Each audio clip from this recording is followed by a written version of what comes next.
こんばんは。危ないとこでした。今マイクを入れ忘れるところでした。なるさんこんばんは。ありがとうございます。ちょっと待ってくださいね。帰っとかなきゃ。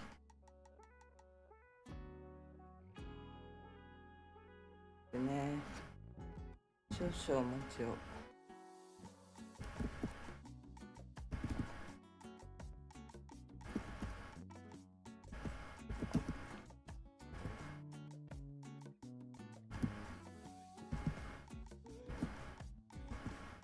ちょっと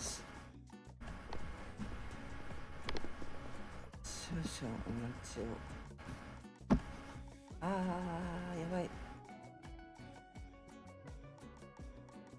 やり慣れないことをすると消えちゃう。危ない危ない。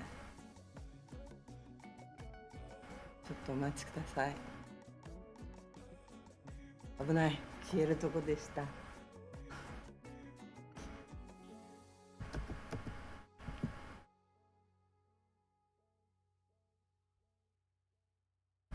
よいしょ。 OK です。こんばんは。今日もね暑いです。本気で暑い。まだ全然雨降らないんで、エアコンを入れない私はもうずっとエアコン入れてますね。家にいない方がいいんじゃないかっていう。家にいるとね、どうしてもエアコンを入れたくなっちゃうんで、これでいいんだよね。本気で暑くて、水のシャワー浴びに行ったりしてますね。本当に暑いから。これはまずいですよ。地面をね冷やしてくれないと、熱帯とかね、熱帯低気圧とかになっちゃうと本当に困るから、もういつも日頃から雨が降って冷やしといてもらわないとちょっと嫌だなっていう感じがしています。頼むよって感じ。雨は定期的に必要ですね。もうこんなに暑いともう1週間ぐらい本当雨降ってくれないと困るなって感じはしてます。本当に暑いです。ドル円は142円3円を行ったり来たりその辺でしてる。今日の夜か。今日の夜なんかあるよね。大きな指標が日本時間で23時ぐらいにあるから、この辺で差を探りに行くのかなという気もするけど、どうなんでしょうね。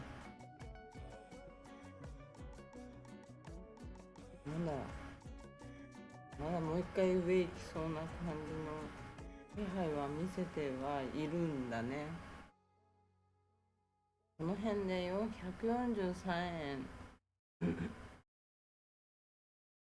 10ぐらいで下に戻んなきゃ上突き抜けてっちゃう感じだね。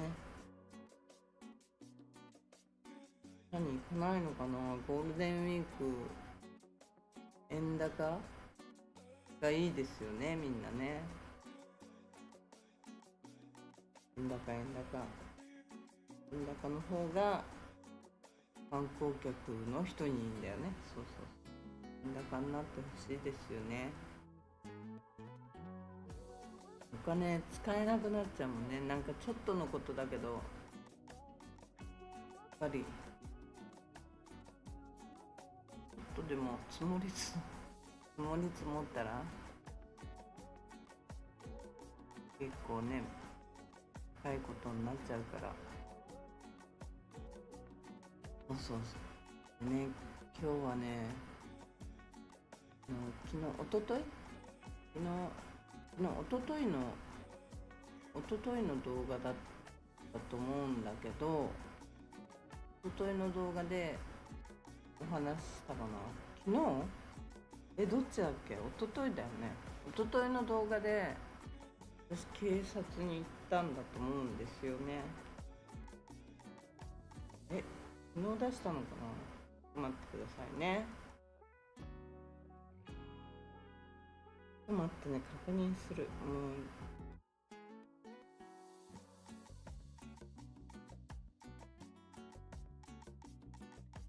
あれ、今日30日だ。おとといですね。おととい警察に行った時に会った人がいたんですけど、会った人っていうかガラパンのレンタカー屋さんで、ガラパンのレンタカー屋さんの中国人の方が動画にも載ってるんですけど、車を盗まれちゃったって言って交番じゃない、警察署長の建物のとこに来たんですよ。で、盗まれたって言ってて、で高そうなジープが盗まれたって言って、初めレンタルして、話を聞いたらね、レンタルをして返してこないで、電話をしたらもう鍵を入れて車を返したんだって言ってたらしいんですけど、深夜さん、おやすみなさい。寝るんですか、深夜さん。深夜さん寝ちゃうの？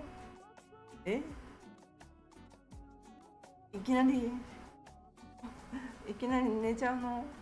寝ないでください。昨日寝ちゃったでしょ。多分深夜さん寝落ちしました、もしかして。途中からコメントが全くなくなっちゃったんで、寝落ちしちゃったのかななんて思ってたんですけど、今日は寝てしまいました。昨晩は寝てしまいました。やっぱり途中からコメントが消えちゃったから、寝ちゃったかどっか行っちゃったかなって思ってたんですよ。で、そのおばさま、ね、中国人の方が車が出てきたんですって。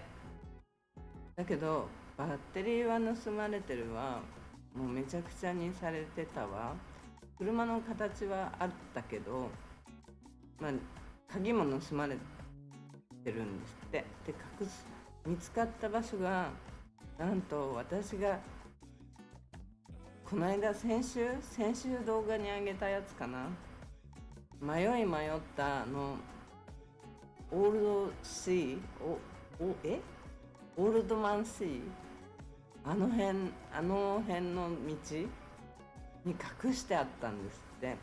人なんかほぼ通らないところに車を隠してあってですけど、だからレンタカーとしては今は使えないし、鍵も持っていかれちゃったから超打撃だったらしいです。もうなんかゾッとしますよね。でその中国人の人に言われたんですけど、もうあんなとこ一人で行くんじゃないよってもう言われて、それを聞いて、あの辺にだから触れてるのか根城があるのか分かんないんですけど、で私も映像を見せたんですよ。こうやって道、こういうところ、この辺とかって言って見せたら、ローカルっていうかサイパンに住んでる中国の人なんで、もうほんとまさにその辺って言われて、こんなとこ一人で来るんじゃないよって言われて本当に危ないなと思って怖いと思いました。深夜さん、深夜さん、そのおやすみなさいはこれから寝ちゃおうとしてる？もしかしておやおやすみなさい寂しいんだけど、まあ、そんなこんなでオールマンバイザシー、あの辺行くときはもうちゃんとガイドの人つけて行った方がいいかなって本当に本気で思った。めちゃくちゃ怖いって思ったし、車がねひどいことになってるしね、あんな高い車が。だから探せなかったらもうずっともう名前も分かってるし連絡先も分かってるしっていう状態なんですよね。でもそれでも警察は捕まえない、証拠がないとかって言ってるらしいですよ。証拠がないみたいな話をしているらしいです。いやーね、証拠がないって何かしら証拠は出てくるんじゃないのって、車の中ね指紋を取るなりそういうことをやらなかったらしいですね。指紋取ったって聞いたら全くそんなこと全然してくれないって言ってましたね。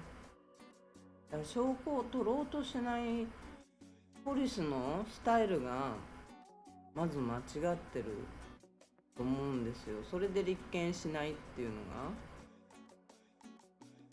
が大きな間違いだと思うんですけどね。どう思います？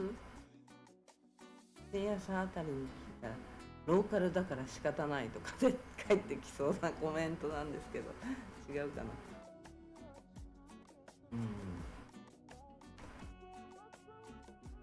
そうなんですって、ね、今日もねガラパンの映像を出していきたいと思うんですけどね。これは今ちょっと違う映像なんですけど、今日の映像はまた後で出していきたいと思いますね。なるさんひどい。そうでしょ、ひどいでしょ。そう、今回の結局私の事件も立件されないでまたお蔵入りみたいな状態。証拠を取ろうとしない警察がいるから、こんなのいつまでたってもね泥棒は捕まんないし、捕まったとしてもまたやるよね。だってあれ誰かに聞いたんだけど、誰が言ってたんだけど、誰かローカルのこっちに住んでる人に教わったんだけどせいやさん、今日は若干ツーマッチドリンクだから辛口登録になるかも。足からず、わかりました。ツーマッチドリンクなんですね。飲んでるんですね今日は。いいんじゃないですか、飲んでて。私も飲みたいです。たまにはちょっと飲みたくなったりしますよね。でもね、ワインを開けるのが一人で1本いっちゃったらもうほんとベロベロになっちゃうから、ワイン一口とかなんかもうグラス一杯ぐらいで十分なんですよ今。なんだけど飲み始めちゃうとそうもいかないみたいな、飲んじゃおうかなって気になっちゃうと思うんですけど、まずね一人で飲まないんですよ。一人で飲んだことってほぼないので、家で一人で飲むっていうのは全くない。よっぽどやけ酒になるくらいの時しかまず一人で飲まないので。皆さん、人生は酒だ。人生酒なんです。何飲む派なんだろう。まずはビールからいって、焼酎かな。焼酎も昔は飲めなかったんですよ私。だけどどのくらい前かな。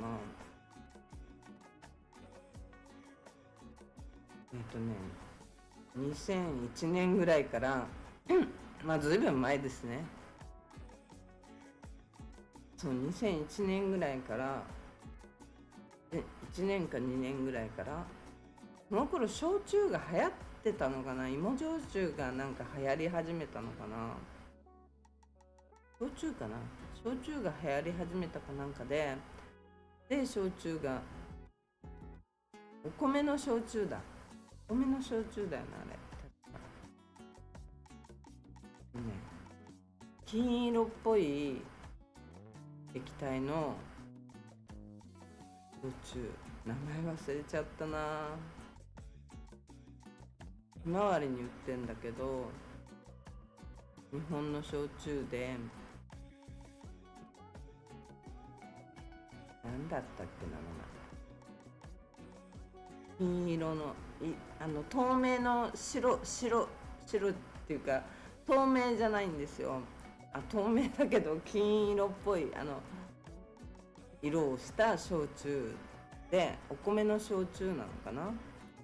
それを飲み始めて、飲めるようになったっていう感じかな。それまでは焼酎ってほぼ飲まなくて、あんまり、何飲んでたんだろう。飲んではいたか、焼酎。ビールは日本のビールは結構苦手っていうか、すぐ飲むと酔っ払っちゃう感じになっちゃうし、寝ちゃうんですよね。だからビールはね、多分ちょっと苦くて口に合わないっていう感じで、サイパンのミラーライトなら飲める。ちょっと水みたいに。それです、神の皮っていうの。それ缶の子。それ缶の子だ、神の皮っていうの。うわ、よく知ってる、深夜さん。そう、金色は缶の子。それです。そう、缶の子を飲むようになって、そう飲めるようになったっていう感じかな。あんまりね、ビールもだからミラーライトは飲めるけど、他のビールはちょっと苦い。バドライトもちょっと苦い。ミラーライトが一番飲みやすいかな。ミラーライトだったらもう普通にバーベキューの時とか。でも最近ね、ローカルの人違うビール飲んでるんですよ。ミラーライトを今まではビーチとか行っても、どっかこうバーベキューとか飲んでるようなビーチとかで、そういうところには必ずミラーライトが置いてあったと思うんですけど、ない。ミラーライトじゃなくて、なんかね、違うメーカーなのかな、あれ。メーカーだよね、きっと。違うメーカーで、ちょっと細めの缶のビールを飲んでたんですよ。私、それこの間、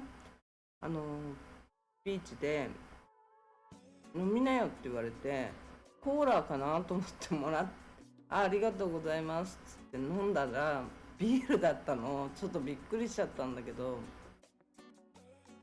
半分ぐらいは飲んだけど、でやめました。いただいたからね、ちょっと。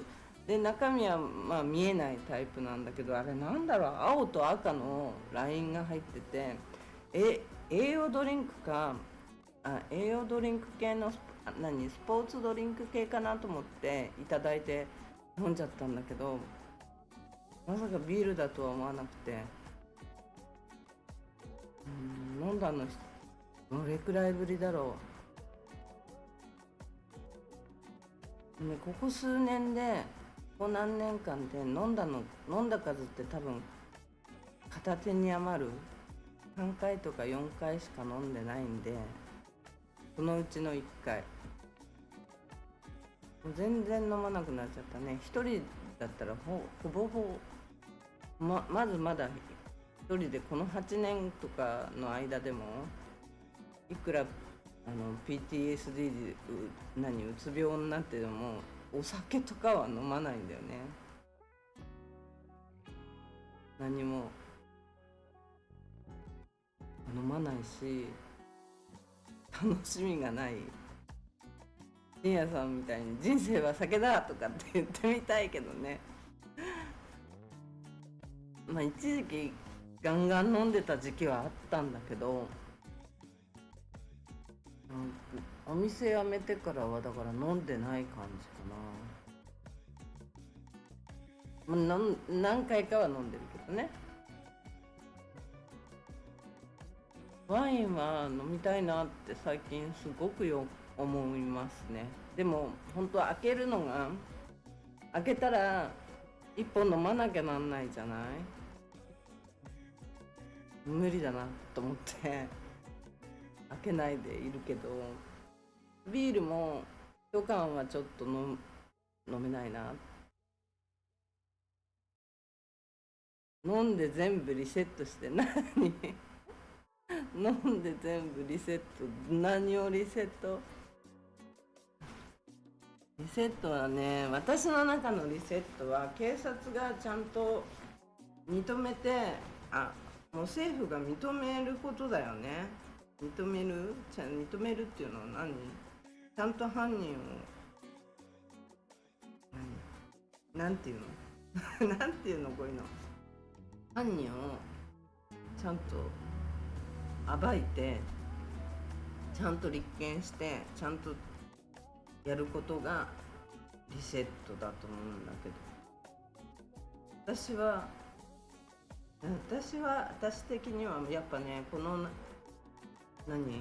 数年間長い月日だよね。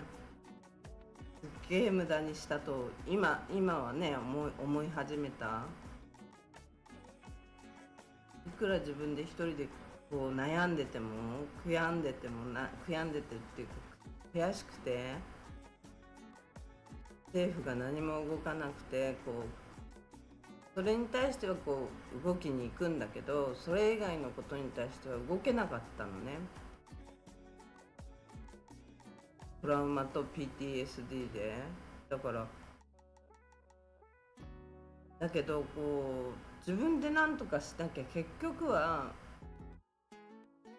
どうにもならないじゃん。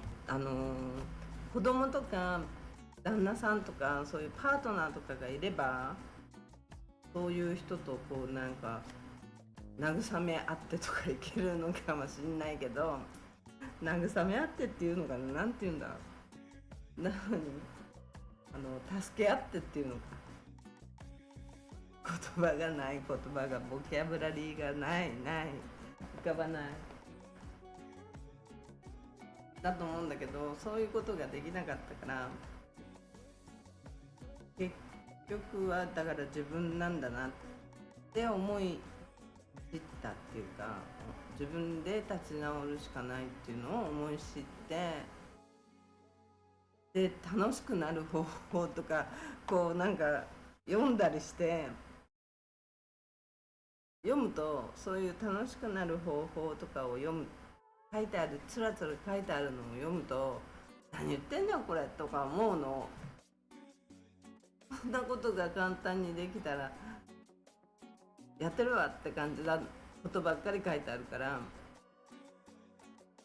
でもね、なるべくだからニュース系が好きなんだけど、なんでも、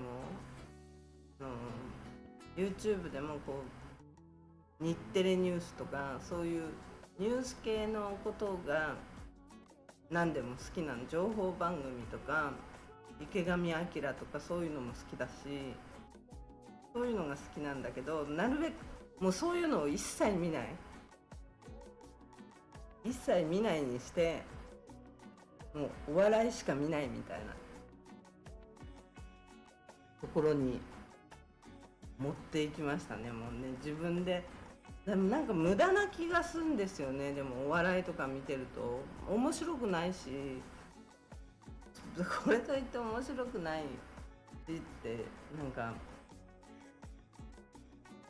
まっちゃんとかっていう松本なんだっけ仁志とかで笑えるとか書いてあったから見てみたけど、もう全然一つも笑えないし、どういう感覚なのか分かんないし、多分頭のいい人じゃないと笑えないんだろうなと思って、サイパンのスペックを活用して。サイパンのスペックサイパンのスペック深夜さん、サイパンのスペックサイパンのスペックとは、海とか夕日とか。海はもうほんと行きたくなかったのね。だって海でやられたんだからさ、海でまず殺されそうになったから、海はまず行きたくなくて、海も見たくなくて、窓開けたくなくなっちゃって、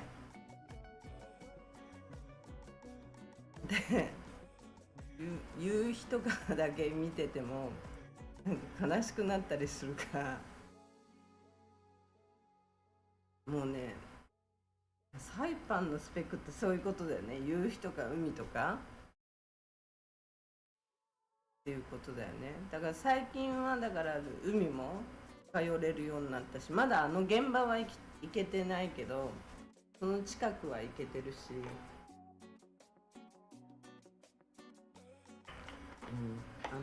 なんだろう、もうとにかくお笑いを一生懸命見るようにして、かまいたちが面白かった。ああいう簡単なコントとかのが笑えるっていうのを、多分だからドリフとかああいう簡単なものの方が笑えて、心が和むっていうのかな。志村けんとかああいう方が笑えるっていうのかな。難しいのにはついていけないんだよね、きっとね。頭よろしくなくて、頭回んないから、漫才とかについていけないから、ああいう簡単なコントの方が笑えて、心が和んで、何個も何個もそういうのをだから見るようにして、もうずっとつけておくのはそういう系、かまいたちとか志村けんとか、そういうのをね見るようにして、だかな。それとあと外で会ったら、誰か日本人会ったら話すようにもした。もう深夜さん、もモアユのモアユのモアユノーズもあゆろなんだ、知らないことの方がいいですよ。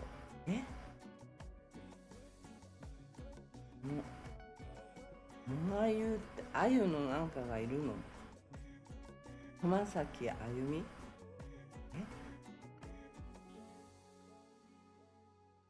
モアユノーズ、モアユ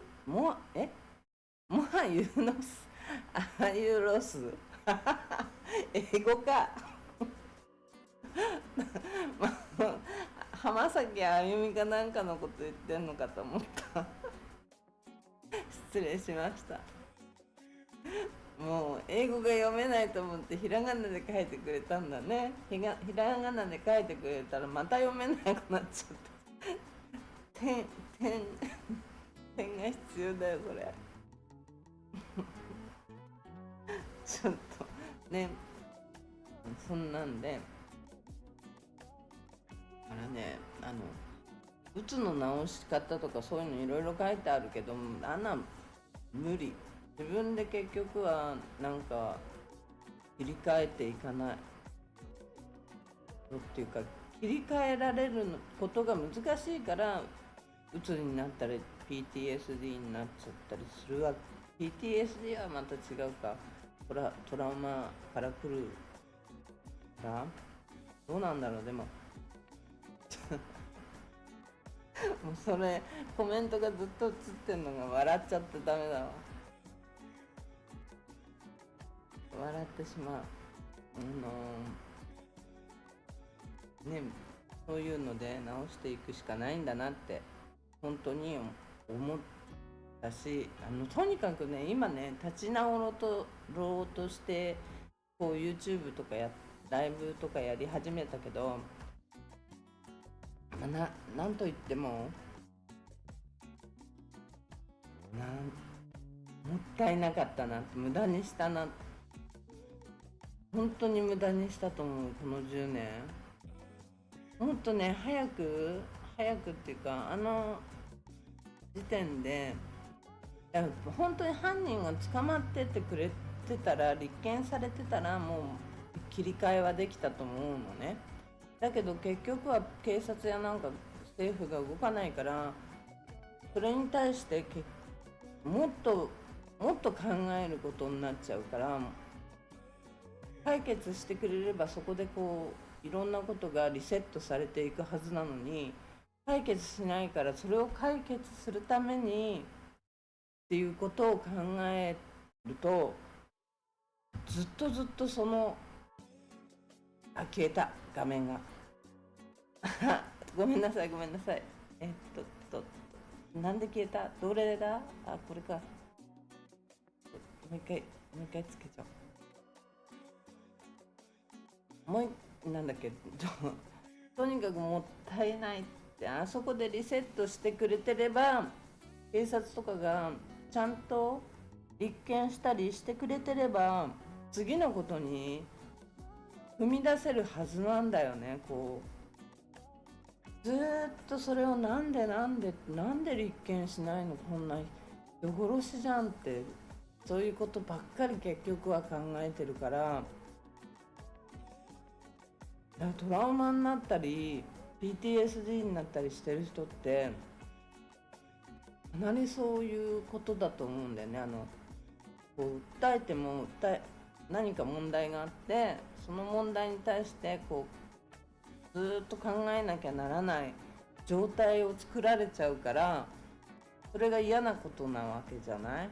嫌なことを考えなきゃいけない状況を作られちゃうから、解決をしてくれるっていう作業をしてくれないから深夜さん、それがサイパンでしょ。それがサイパンなのよ。そう一言で言っちゃうと、それがサイパンなのよね。これが本当にそうなんですよ。だからね、なんだろうね、それをリセットしてくれる環境を作ってくれなきゃいけないのが、今回私の場合は政府だったり警察だったりしたわけだけど、それを作ってくれないから、それをどうにかしなきゃいけないって考えるから、ずっとそこで空回りっていうか、もっと深く考えなきゃいけなくなっちゃうから PTSD とかうつ病になっちゃうんだと思うんだよね。他の県でそうなっちゃってるような人でも多分こういう何か問題があって、その問題を解決しようとして相手がいて、なんかそういう風になるわけだから、その相手が結局ちゃんと対応してくれないから、そうなっていってしまうっていうことが多々あると思うんだよね。なんだけど、いやなかなかね、それがすぐに考え方が変わるっていうのはまず難しいことだから、はい、なんとかしよう、なんとか変えないとじゃなくて、なんとかそれを動かさなきゃって思っちゃうんだよね。自分を変えようじゃなくて、自分を自分ポジティブに生きれなくなっちゃうんだよね。だからそこでポジティブに生きれる人はそんなこと忘れようと思える。殺人未遂にあってもそんなこと忘れちゃえって思えるのかもしんないけど、なかなかね。だってそれがまた明日も起こるかもしんないし、それが明後日かもしんないしって、もうそんな恐怖の中にずっといたから、なかなかね、忘れるっていうか、忘れるんじゃなくて、まだね、結局はその時もだから忘れようと思った次の日にはまたそうやって待ち伏せされてガン突きつけられてってことをやられたから、もう無理よね。忘れることなんかできないし、忘れることっていうか本当に怯えて家から出るのをやめようっていう考えになるよね。もう今出たら大丈夫かなとかっていないかなっていう、そういうことばっかりしか考えなくなっちゃったから、なかなかね。今日なんかもだから、今日そのおばちゃま、中国人の人にあんな車盗まれちゃって、かなりトラウマになっちゃったんじゃないかなって。そんなに台数を多くやってないからっていう話はしてたよね。だけどもうこれはレンタル今できないから、レンタカーしてる時にその人たちは鍵を持ってるから盗まれちゃうかもしれないからっていうことを言ってたから、いや確かにそうだよねって。どっか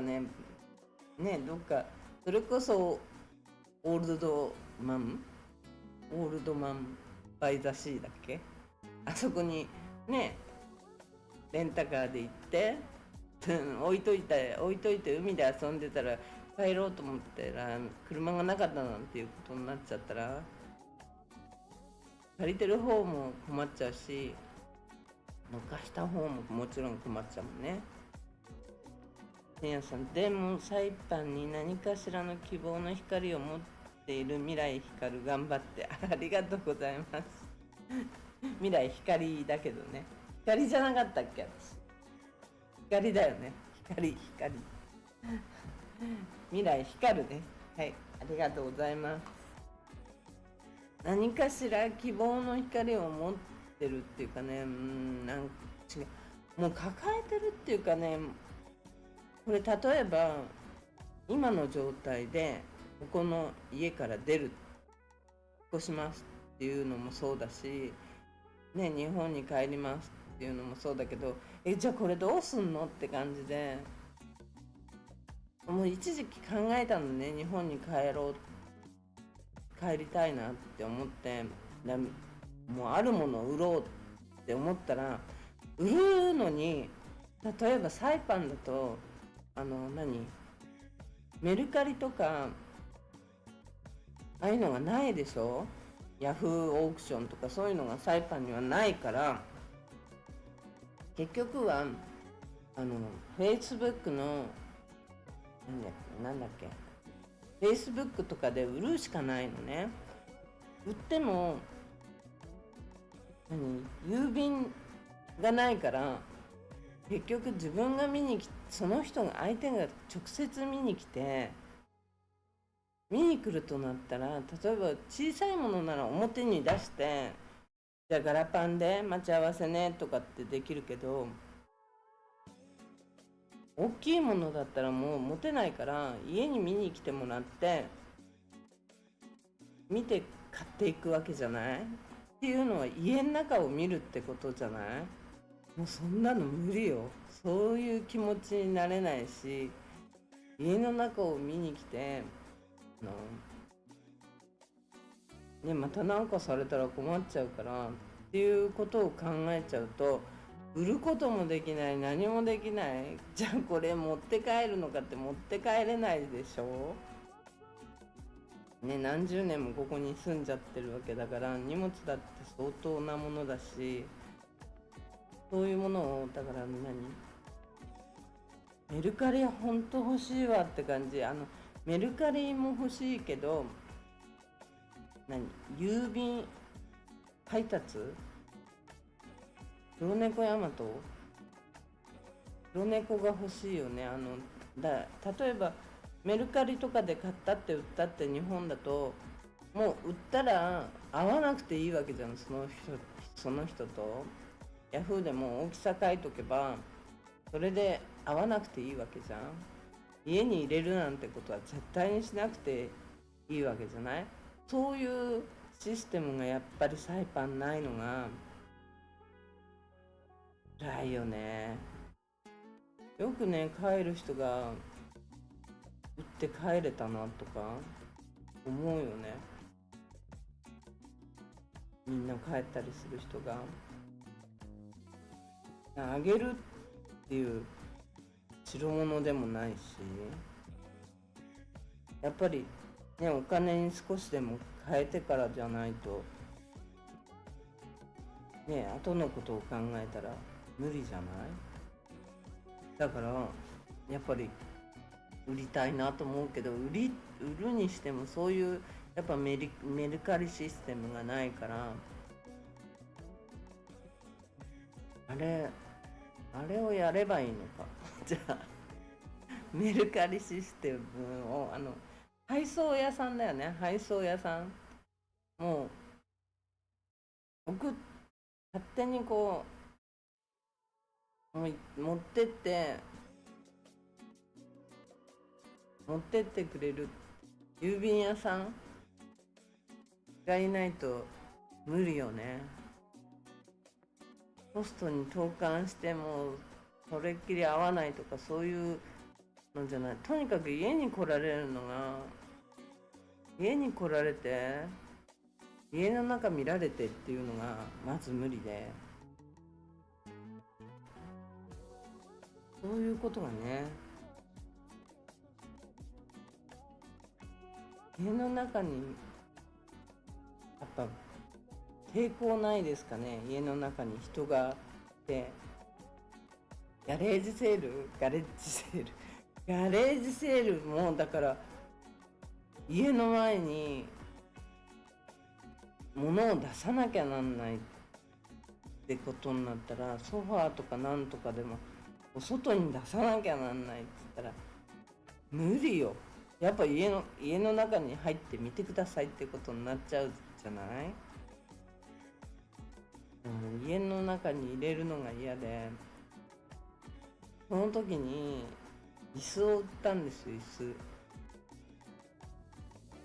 子何個かあった椅子を売ったんだけど、いや家の中に来るんだとか思って、いや無理だなと思って、ダメだなと思って、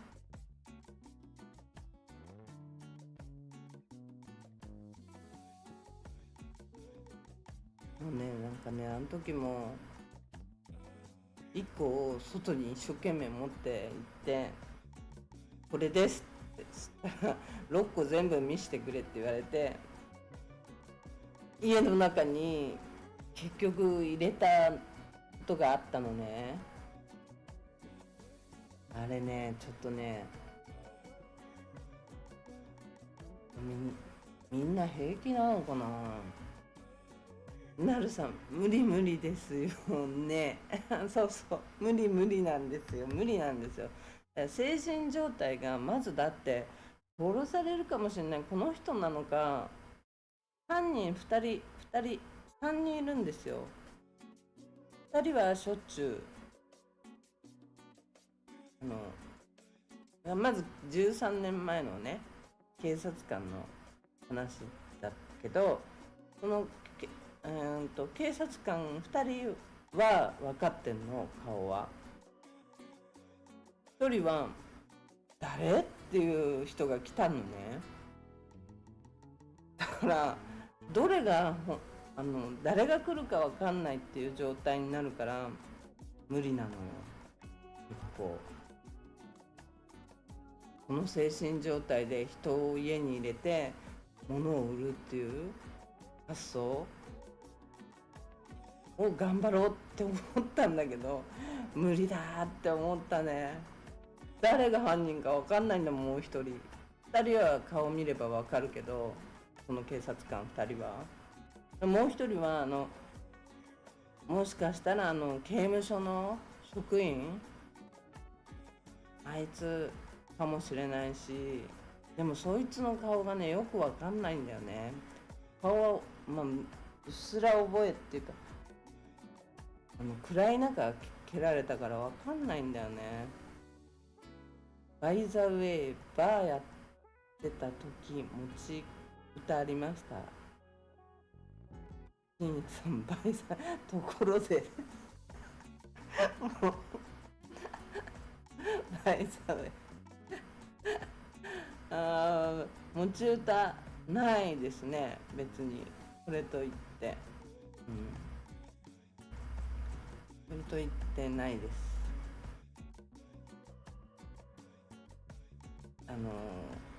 ほんとカラオケでも何でもこの何年間ね、もうほんとね、何もやらなかったから、声さえ出なくなってたんですよ。今まだライブ配信始めた頃、深夜さんとかを覚えててくれてるかも、なるさんとか覚えててくれてるかもしれないけど、本当に声もほぼほぼ出ない、すぐ喋ると声が詰まっちゃうっていう感じになってて、今もそうだけどガラガラなんだけど、あまり変わり映えはしないんだけど、自分的にはちょっと喋れるようになってると思ってるつもりなのよ。深夜さんは持ち歌あんのかな。なるさんはちょっと若そうだからね、世代が多分違う感じだと思うので、何の歌歌うのって聞いたところで多分私にはわからない歌だと思うけど、リクエストされたら何歌います？歌わないですよ。深夜さん歌わない、全然歌わない。歌ってって言って歌ってもらう。うちはね、バーって言っても、そういう感じのバーじゃないから、もう勝手にお客さんたちは勝手に楽しんでもらうし、なんかそういうね、なんかこう、なんだろう、女性系のバーじゃなかったから、なんて言うんだろうな、なんて説明すればいいんだろう。バーの方は、そういうんじゃない感じだから、なんかマーメイドとかああいう感じと全然違うし、全く正反対。マーメイドやマイクロネシアだっけ、ミクロネシア上にあったから、なんて言ったっけな、忘れちゃったけど、ああいうお姉ちゃん系とかとは全く違うから、なんかね、言いたいこと言ってたから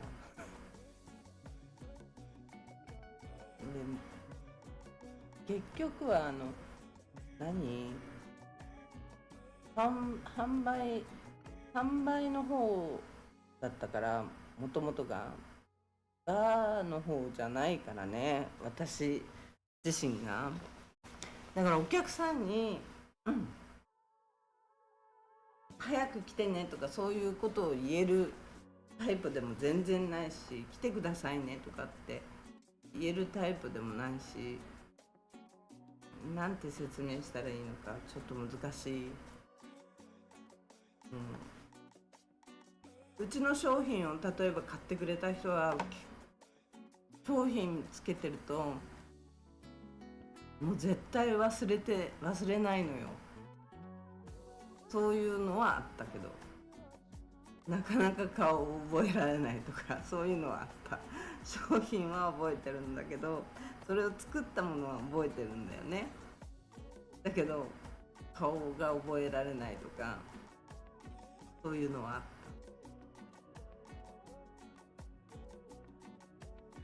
た。ちょっと待ってね。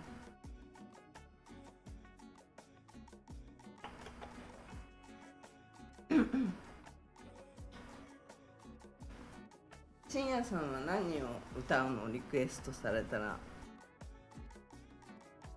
なるさんは多分世代違うしな。若いんだと思うんだよな。多分想像ですけど、一世代二世代ぐらい若い感じがするんですよね。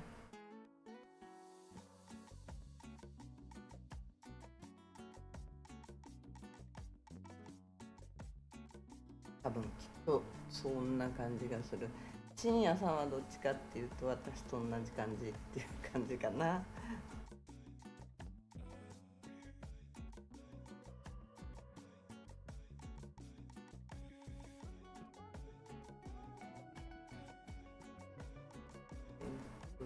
となるさん若くないですよ。話分かりますもん。あ、この会話が理解できちゃう、できてくれてる、理解できてくれてるし、そうですか。よかったです。ついてきてねもらえないとなかなかね難しいもんね。オネスティオネスティオネスティって何かあったな。コーヒーかなんかの CM だよね。オネスティって渋いとこ行きますね、深夜さん。そんな英語の歌なんか絶対歌わないよ、私。やっぱりなんだっけ、マーメイドとか好きだったから。ミクロネシア派って言ってたもんね。ミクロネシア派だったから、やっぱりそういう歌歌っちゃうんだな、きっとな。なるほどなるほど。なるさんはきっと世代が若いから多分聞いても歌がわからない、聞いても題名もきっと理解できないと思うんで、私が世代が結構違うと歌も違うでしょ、随分。漫才だって笑うポイントが違っちゃうでしょ。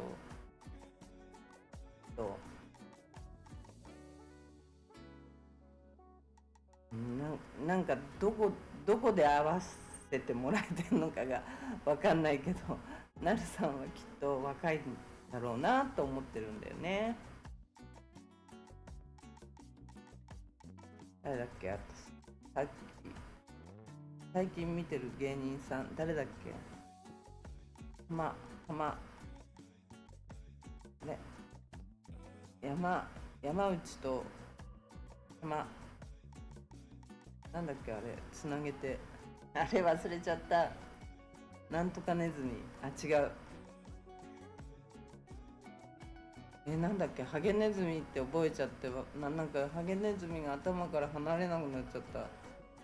なんだっけ、かまいたちだ。かまいたちだ、間違えた。かまいたち。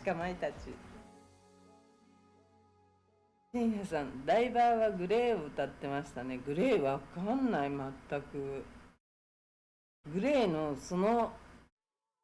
グレーが歌ってるシーンとかも見たことないし、グレーが何人で歌ってるのかもわかんないし、わかんないんだよね。だって大体が、私他の飲み屋行かないから、ほぼほぼ。行くか、行ってたか。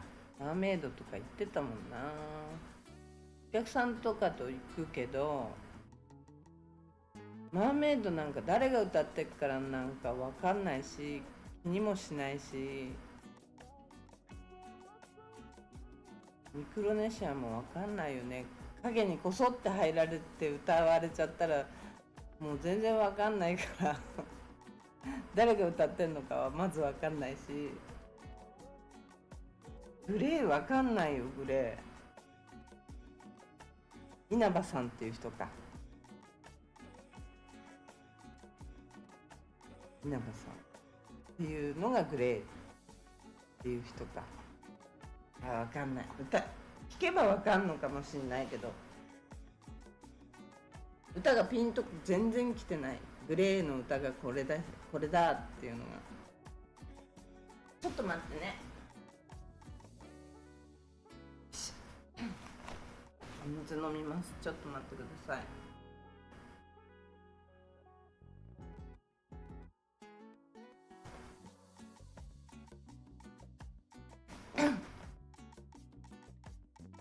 皆さん、チャモロはラリってアフロマンを歌ってました。アフロマンもっとわかんない。アフロマンアフロマンもっとわかんないです。チャモロの人も大体がああいうマーメイドとかあんまりマーメイドはいたか。ミクロネシアってあんまりいなかった。深夜さん、稲葉はビーズだ。ビーズだ。ビーズだ。ビーズだ。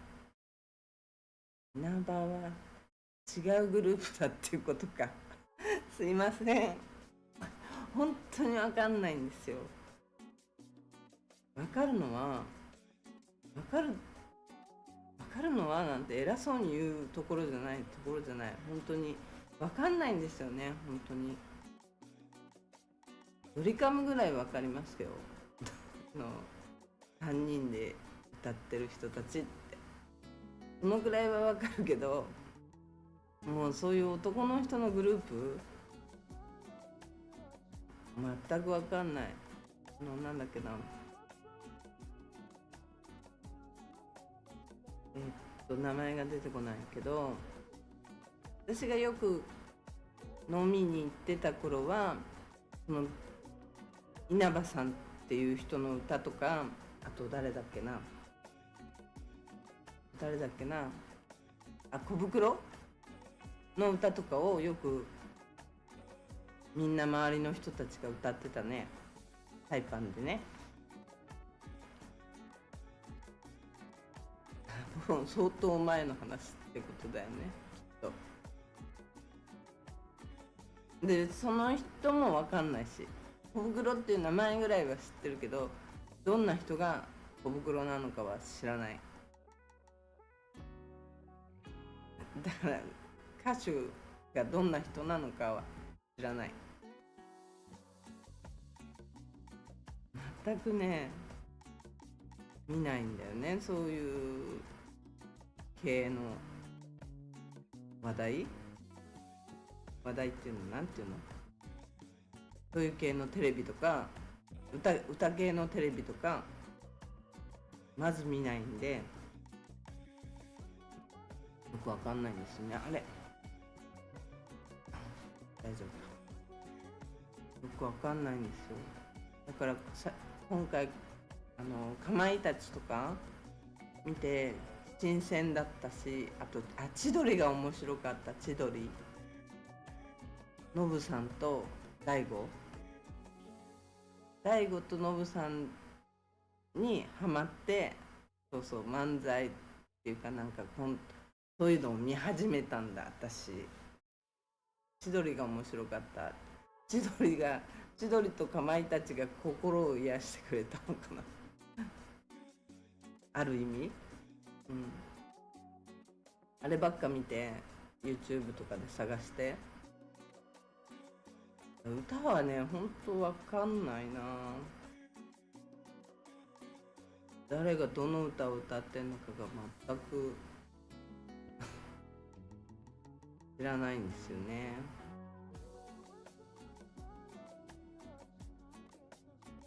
深夜さんいろいろジャンル広いね。ダイバーはグレイとか知ってるんだもんね。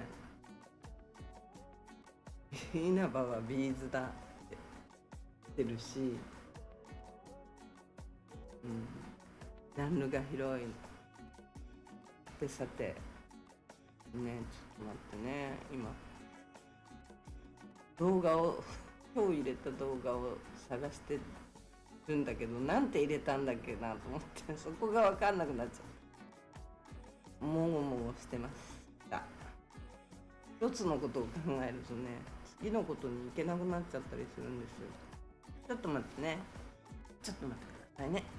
深夜さん、僕は音楽で救われたことがたくさんあったので、なんかロマンティック、漫才で救われたっていうより音楽で救われた方がなんかロマンティックだよね。素敵。なんとね、音楽で聴くのはなんだろう、音楽で聴くのはバイオリンと、あとケニー・ジーぐらいかな。博士太郎とケニー・ジーぐらい。あと聴かない、ほぼほぼ。歌が入ってるのがあんまり好きじゃないっていう感じかな。歌詞が入ってない本当の音楽が好きで聴いてるかな。聴いてない、最近全然聴いてないけど、ケニー・ジーと博士太郎ぐらいは聴いてたかな。車の中とかはそういうのだった、昔は。今は全く聴かないけど。ちょっと待ってね、どうかな。これもうちょっと OBS の中をまた片付けないと、そのうちまた再起動とかいきなりかかりそうでちょっと怖いね。やりながら解決していくしかないんだけどね。これか、これだな、多分。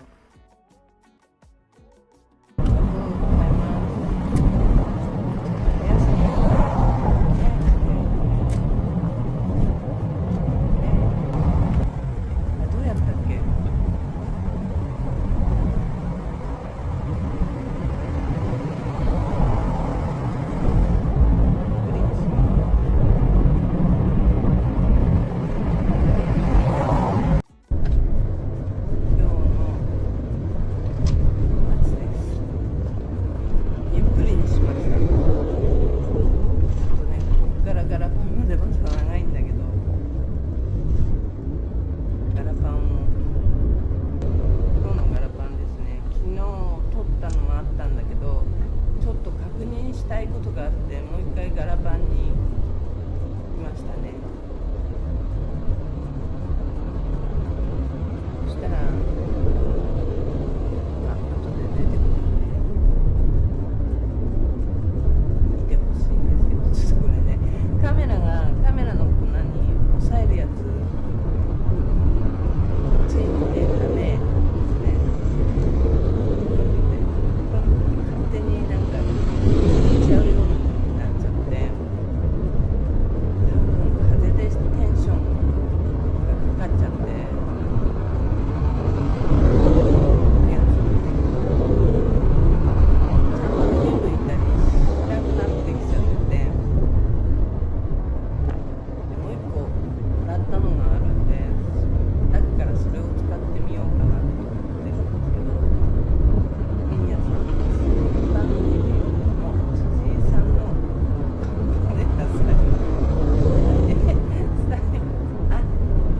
サイパンデビューのね、レシン屋さんからサイパンデビューっていうの初めて聞いたの。無理だよね、そんなさ。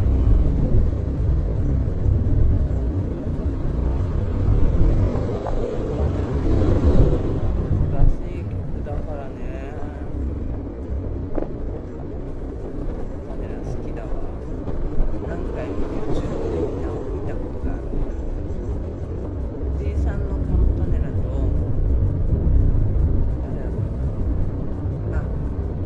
なんとか器用、なんとか器用、全然伝わんないよね。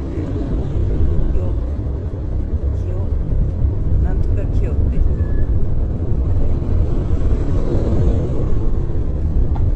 誰かな。日本人の人で、ピアニストで、よってつく人で、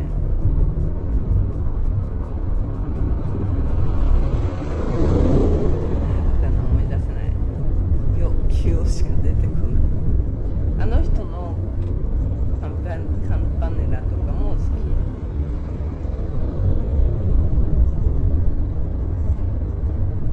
昔だからそういう博士太郎系の音楽とかにハマったりしてて、でなおかつどの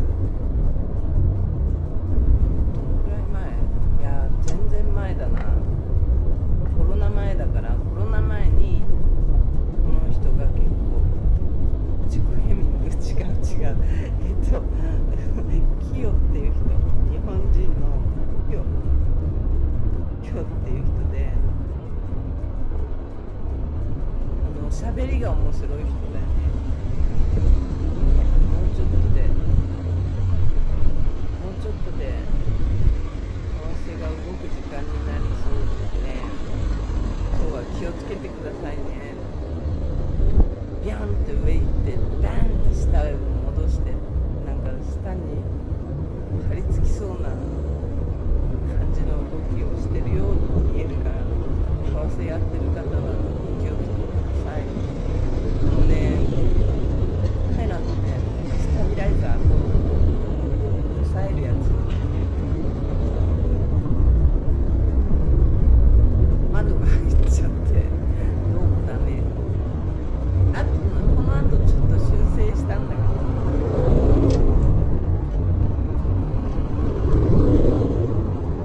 なんだろう、私の使い方がダメなのかな。使い方が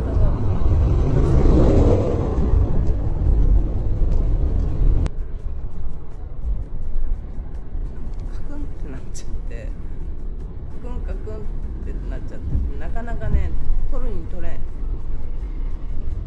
れない状況に。雑音すごい。あ、ごめんなさい切ってなかった。音切ります。雑音すごかったのですいません、申し訳ない。音切りました。今消えたよね、ほんとね。すいません、雑音入ってたか。音切ってなかったの私。大丈夫かな。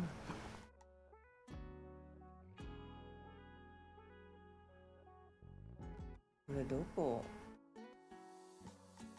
ね、自分で流しといてどこかなっていうのもなんなんだけど、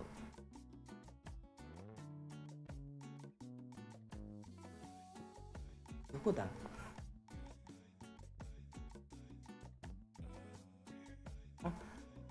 あ、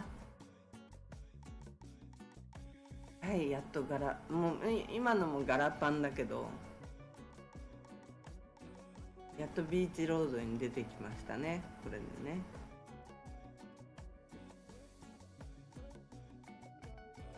やっと今ビーチロードに出てきて、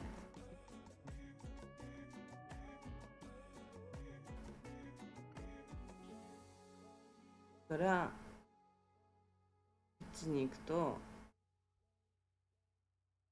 モービルのとこだね。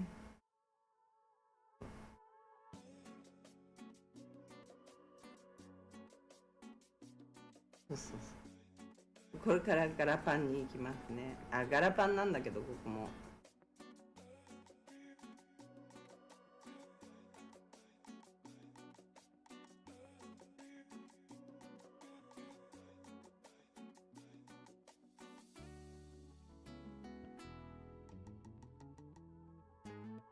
この広々窓が入っちゃうんですよ。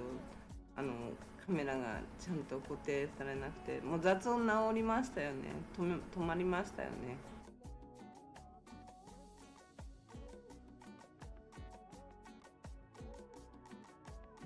なるさん、初見ですね。えどうした？初見ですね。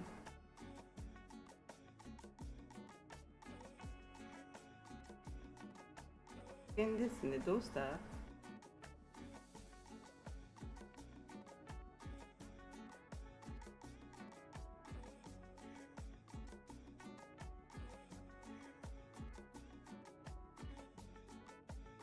初見ですね。初見じゃないよね。あれれれれ。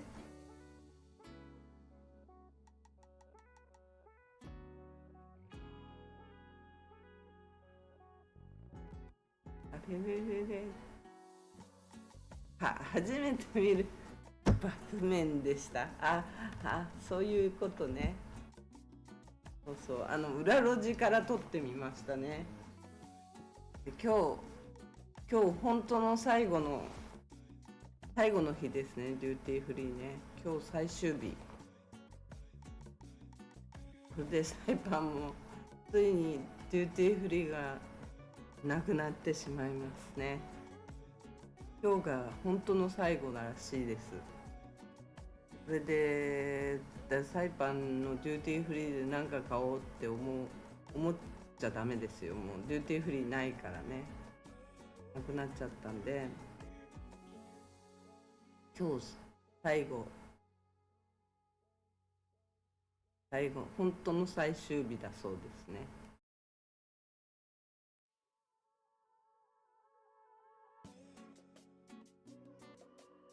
デューティーフリーね、やっと綺麗にしたばっかりになったのにね。外見綺麗になってたのに、あれ、ここギフトショップあったんですね。この黄色いシャッターのところはなんだかあったんですけど、なくなりましたね。確認しようと思ったらもうなかった。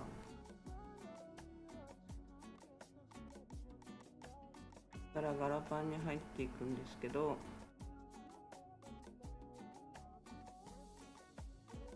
ちょっとこれ、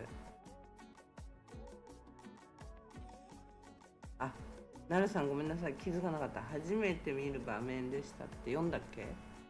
深夜さん、初めて食べたアメリカ製のカップヌードル、まずくてびっくり。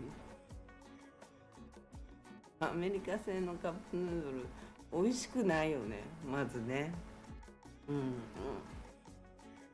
あのカップ麺もそうだけど、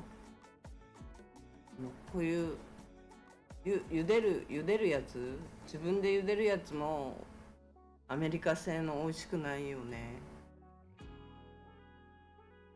やっぱり日本製が美味しいし、あれならなんなら韓国製のなんだっけ、辛いやつの方がいいかなって最近思ったりしますね。あとね、常備でカップラーメンじゃなくて塩ラーメン、札幌一番だったかな、札幌一番の塩ラーメンはいつも買っておいて、なんかちょっとお腹空いた時に食べるのに、うん、ラーメンなかなか食べないからずっと置いてあるんだけどね、結局は。ラーメンとかね、なんだろう、何作るのがめんどくさい。えめんどくさいのかな。なんかキャベツ切ったりなんだりしなきゃなんないから、結局のところ手間かかるから、カップラーメンだったらね、お湯入れるだけで簡単だから、そういうのなら食べるけど、カップラーメンはほぼほぼ食べないかな。フライパンの美味しくないから食べない状態ですね。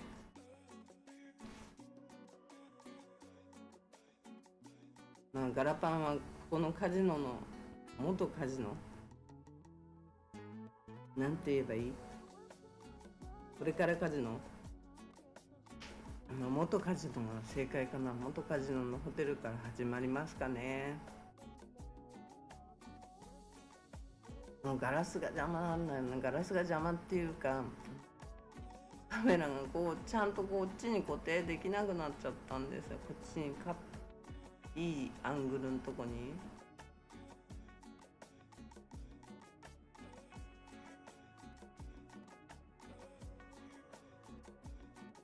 削っちゃえばいいのか。編集で削っちゃえばよかったのか。そうだよね。でね、ココナッツ亭の疑惑をちょっと聞きに行こうと思って、ココナッツ亭目指してますね。目指してるんだけど、この前にちょっとやってるのか見に行きたいところがあって、また路地に入りましたね。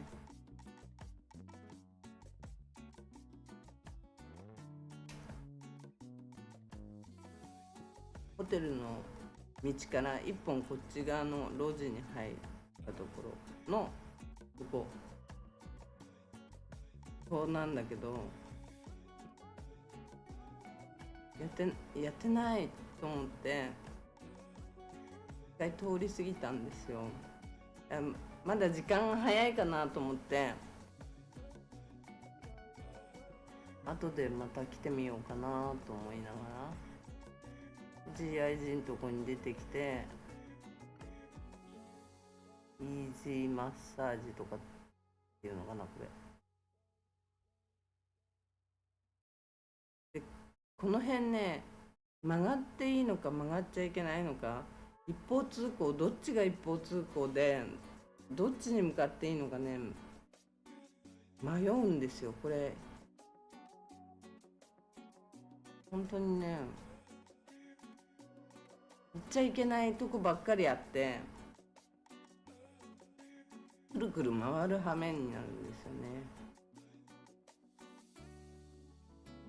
もう一回こっち入ってみたのね。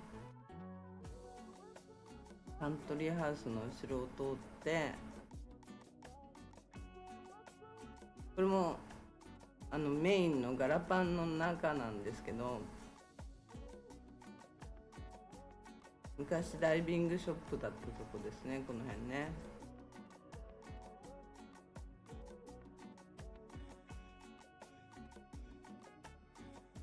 こんなとこにこんな大きい空き地があるの知らなかったんですね。こんなに大きい空き地があるんだと思って。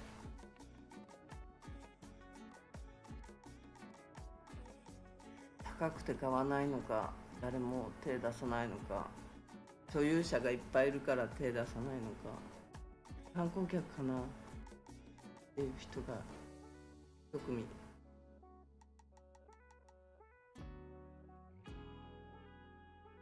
大人のおもちゃの店ないですよ、そんなの。もう深夜さんとっくの塔かな。もうどのくらい前かな。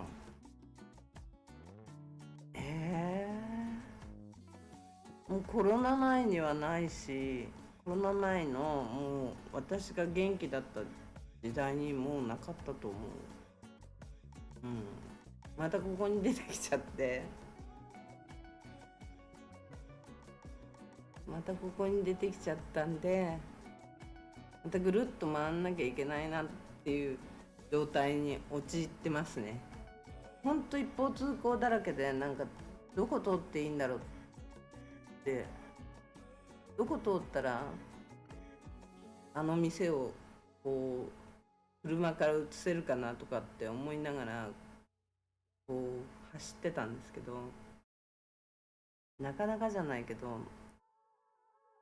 考えれば自分がね左側しか撮れないから、右側にカメラを置いとけばいい話なんだなって後で思ったんですけど、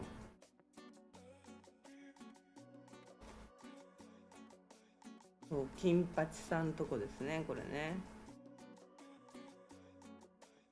ダイビンググッズの C ショアお世話になりました。ああ、そうなんだ。ダイビンググッズの C ショアさん、 C ショアさん懐かしすぎる。 C ショアさん、ショアさんね。シーシャさんずいぶん前に多分亡くなってると思う。深夜さん、ここはガラパンレストランだったところですね。この辺はもう全部空っぽ。だから深夜さんが知ってる時は多分この2階の焼肉屋さんとかがやってた時代じゃないのかな。この2階の焼肉屋さんも何十年とやってないか。このビル空っぽってことだ。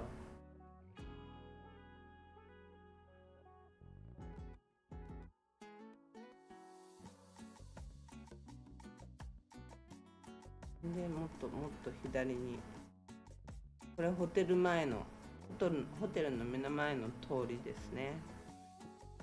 でここマッサージ屋さんがあって、このマッサージ屋さんももう人が1人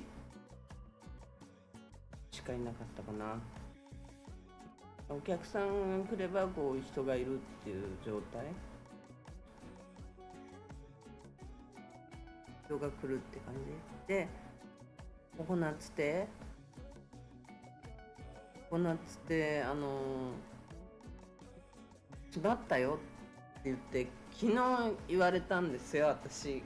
でその情報を昨日言ったのに、深夜さん金八毎年年越しそば食べにちょんぎわってどっかにあったな。でココナッツテ閉まったって言って聞いて、ちょんぎわどこにあったっけ。ちょんぎわ今デューティーフリーの後ろにあると思いますよ。元ムーミン村のとこだと思われる。違うかな。あそこちょんぎわじゃなかったっけな。ちょんぎわのような気がする。今度確認しときます。でこれマイクロネシアホテル、こんな名前だったっけ。なんだっけ。サイパンで一番安いんじゃないかって言われてたホテルですよね。立地は最高なんだけどね。このビルもこっちのビルもここからは何も入ってない状態ですね。全部からアパートも入ってるのかな、上の方のアパート。ちょっとわかんないけど、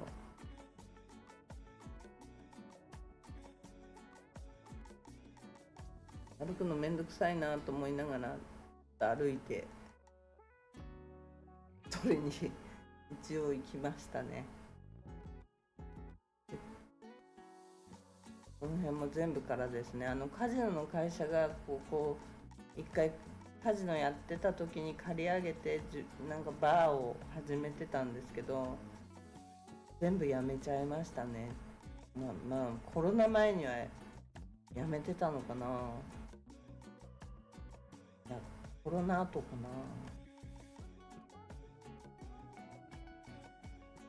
な。で初め通った時にオープンのサインが出てなかったんで、このココナッツでやってないんだなと思っていたら、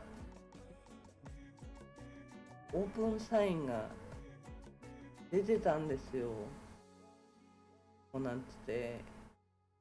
なのでちょっと真相を聞きに来ました。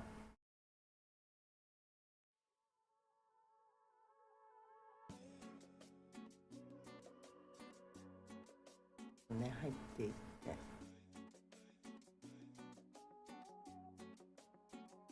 奥さんですね、フィリピンの。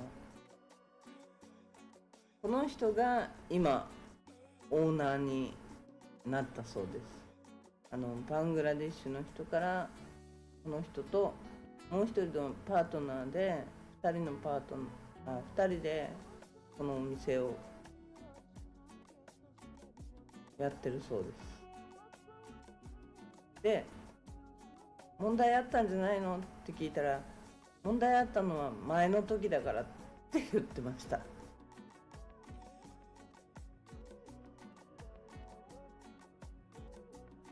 だから真相はこのフィリピン人の人がオーナーになって今やってるそうです。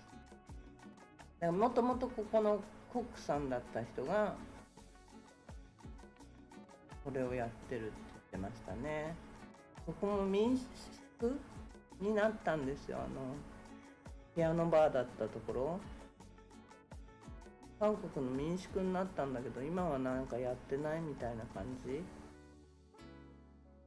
全く。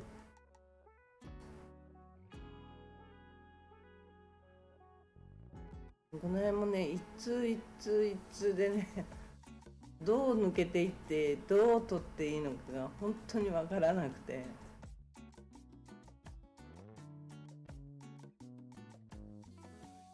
深夜さん問題です。初サイパンランチはどこ進めますか？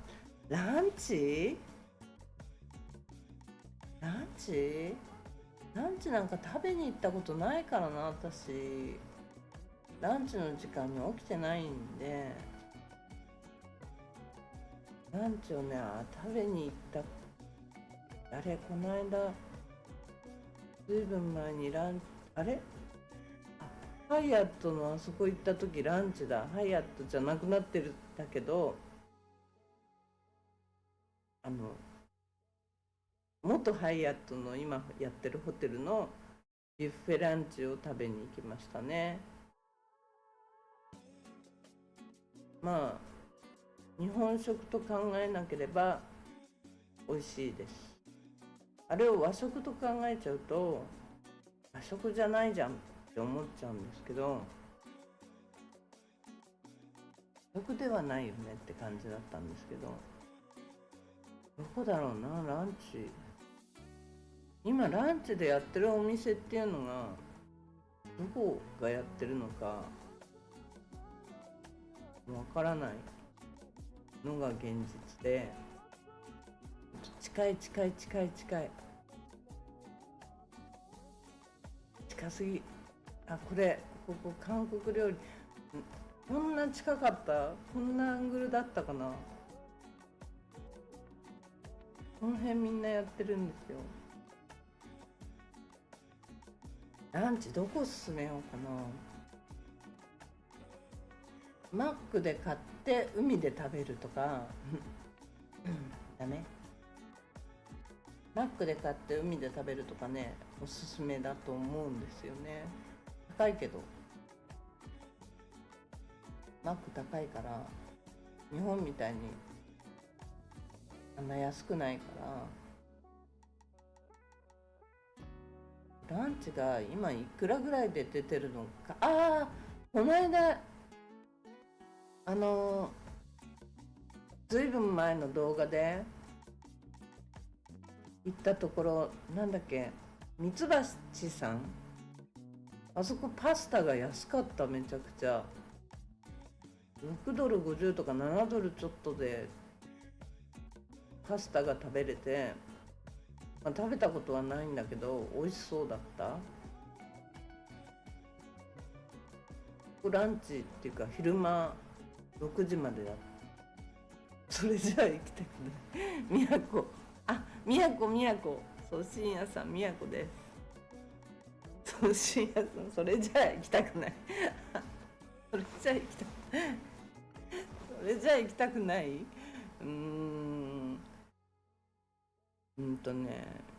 ミツバチのパスタとか美味しそうでしたよ。写真で、メニューで。まだ食べたことはないんだけど、安いなと思って。他のところって結構な、もう多分10ドル近いか10ドルオーバーだと思うんですよ。7ドルって今時で安いと思うんだけど、あれ普通のメニューで7ドルって書いてあったから、7ドルちょいって書いてあったから、ダメ？それじゃあくるくる回ってますね。入っていけなくて。行きたいところに。小学校のとこだね。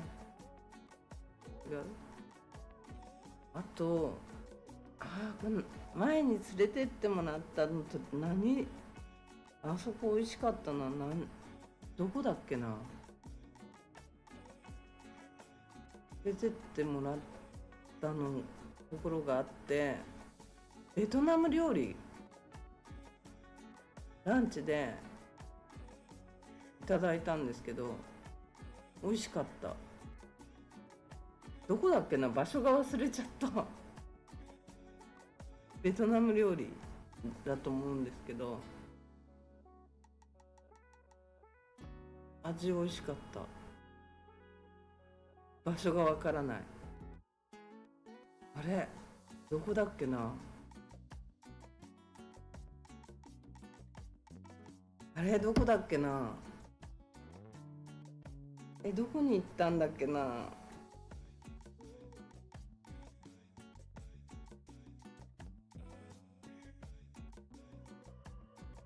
どこ行ったんだっけな。あ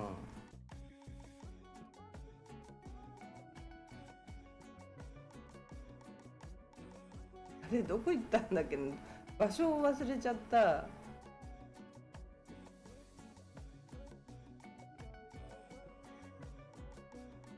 ベトナム料理、ここね。ここ行きたく、ここにちょっと、ここどこあれここどこって、大化飯店だ。大化飯店。大化飯店ですね。やってると思って、さっき通った時まだ時間ちょっと早かったのかなと思って。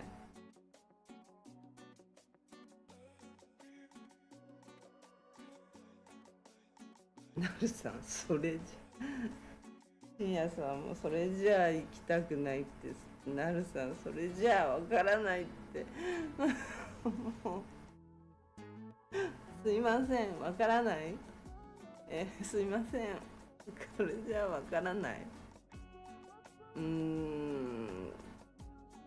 忘れちゃったんだよね。どこ行ったんだっけな。ベトナム料理連れてっていただいて美味しかったんですよ。でここの中華もオーナーさん変わって、もともとのオーナーさんが中国にいて、でビルのオーナーさんは同じのままなんだ。で大化飯店自体はこの新しい人に代わってハピネスのコックさんだった人がやってる。ハピネスの中華のコックさんだった人とその奥様が今やってるって言ってましたね。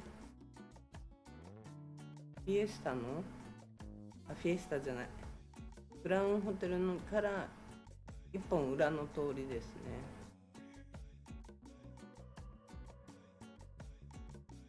それで分かってもらえたかな。だからベトナム料理はね、ちょっとどこだったか忘れちゃったけど美味しかったし、あそこのランチおすすめの一つなんですけど、場所がわからない。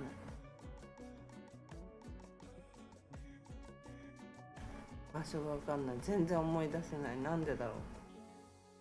アルツが出てきました。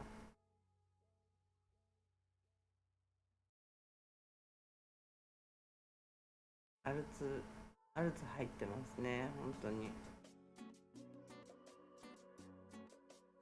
当にわかんないんだよな。本当に場所がどこだったっけなるさんわからない。すいません。わからないですよね。必死に説明をしたいんですけど、どこだったか思い出せないから、ちょっと調べておきます。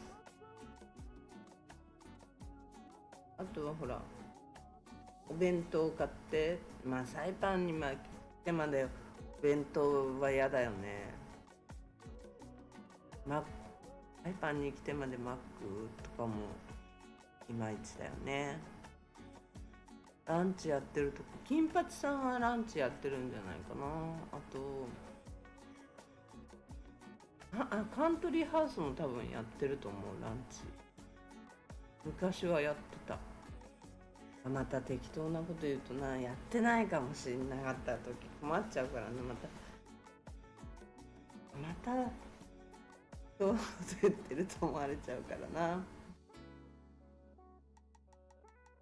牛丼のしやさん、すいません。昼間ね、ランチ行かないんですよ、私。ほぼ行かないので、昼起きてもう急いで行くって言ったら、もう昔はゴルフしかなかったし、まずゴルフ行くけど、ゴルフの前にご飯食べてから行こうなんて考えたこともなかったんで、パンぐらい食べてから行くかなっていうぐらい。アンパン、ひまわりでアンパン買ってかじりながらゴルフ行くっていうくらいだったかな、昔は。ランチってね、ほぼ行ったことないんですよ。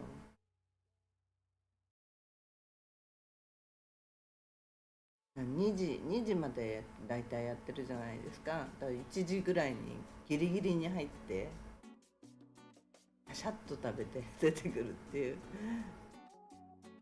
そういうぐらいしかできないから、やろうとしてもみんなの時間と合わないし、ほぼランチは行ったことないんですよね。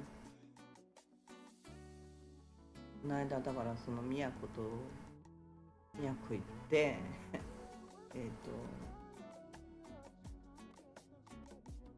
復活し始めたきっかけで、きっかけになった人でもあって、その復活って自分がね、生き歩き始めたみたいな。もうこのランチとベトナム料理どこだったっけな、思い出せない。自分の車で行ったよな。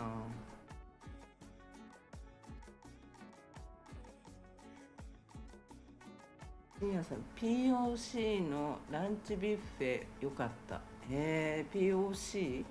POC？ PIC？ PIC かな？ PIC かな。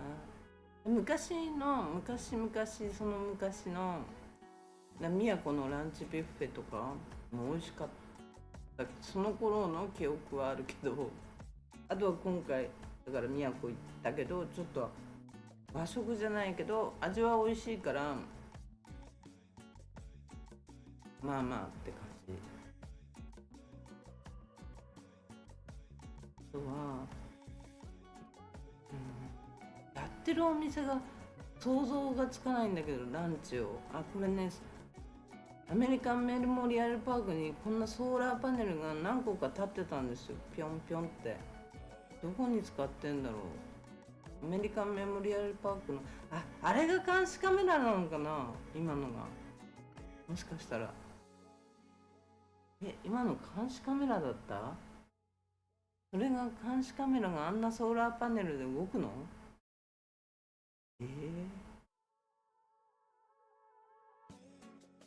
動くのかな。ちょっとクエスチョンマークいっぱい。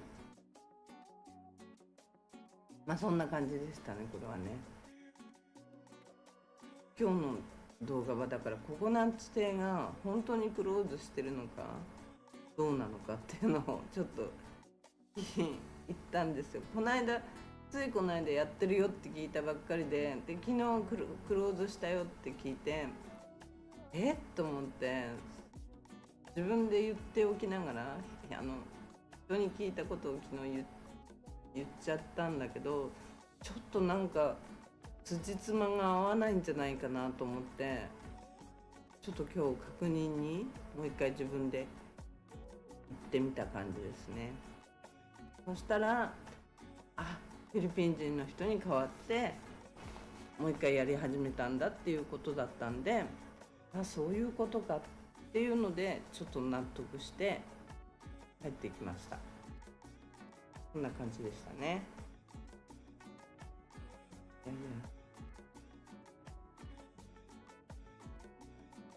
ドル円上がってもないし下がってもないんだ。なんか終わったのかな、の発表っていうのは。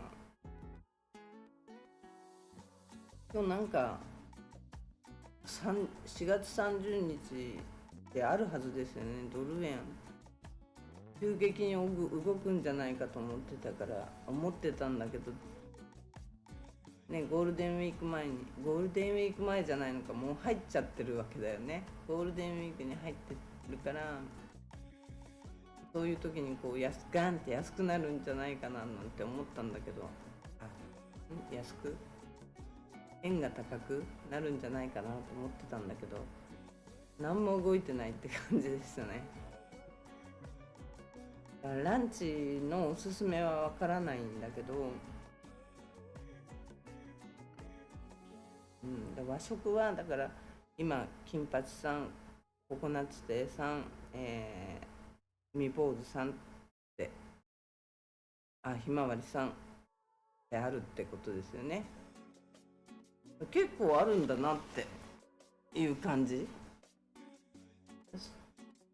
この中で日本人コックさんは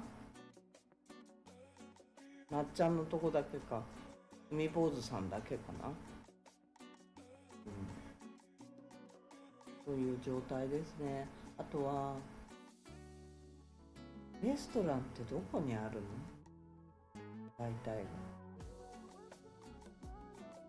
中華は結構ガラパンの中に何軒もあるな。ガラパンの中に中華は結構あるし、韓国料理も中華料理も 4,5 軒あるし、韓国料理もあそこチョンギワだと思うんですよね。多分元ムーミン村のとこ違ったかな、また適当かもしれないそういうのをね、ちゃんと調べておきます。もう一回デューティーフリーの後ろにムーミン村だったとこに韓国料理屋さん入ってるんだと思って見てた時に、この名前見たことあるなと思ったんだけど、深夜さんサイパンで観光客が和食って、そうだよね、観光客3日ぐらいしか来ないんだからね。和食じゃなくてプリ調査とか言いたいところなんだけどなくなっちゃったしね。プリ調査とかなんだっけ、あそこの隣のねステーキ屋さんとか言いたいところだけどなくなっちゃったしね。サイパンに来てまでカプリチョーザもなんだけど、日本の味とはちょっと違ったね。違う感じだったしね。サイパンに来てローカル料理を食べたかったらああいうフィエスタじゃない、なんだっけ、フェスティバルに行くとかしかないんじゃない？行ってなんかそういう時に出てるものを食べるのが一番いい感じなのかな。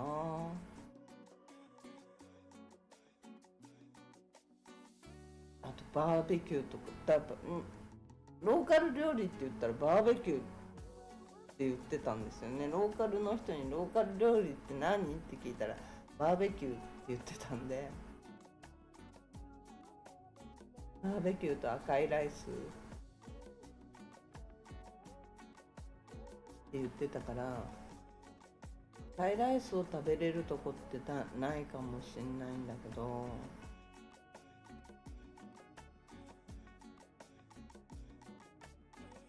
バーベキューならね、デューティーフリーの後ろにも売ってるし、あそこ並んでるから多分美味しいんだと思うんですよ。いつもね、通りかかると2、3人は並んでる、待ってる人がいるんですよね、あそこ。安いのかな。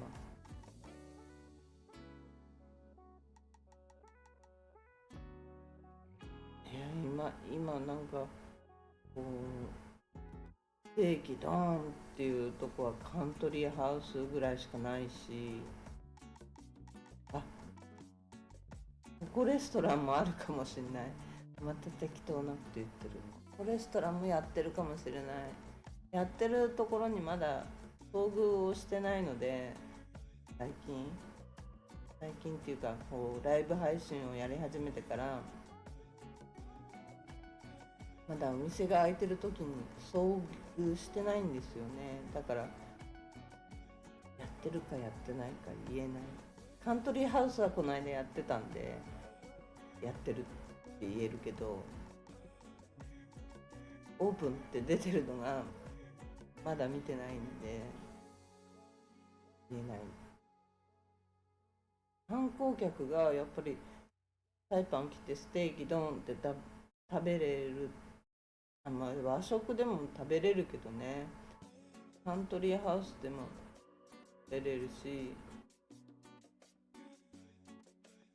それこそ金八さんでも食べれるし、まっちゃんとこでも食べれるし、坊主でも食べれるし、あそこでもココナッツ亭でもステーキあるんじゃないかな、ないかな。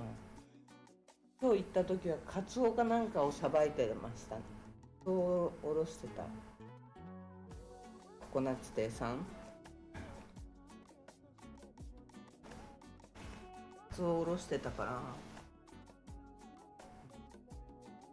ら、ないね。そういえばステーキドーンっていうところとか、あと中華料理とか韓国料理とか、そういうのはいっぱいあるのにね、ないね。ステーキハウスみたいなところが、ステーキハウスって言ったらもうカントリーハウスぐらいしかないんじゃないかな。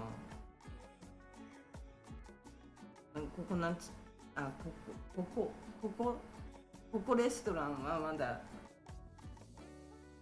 遭遇してないだけで分かんないけど、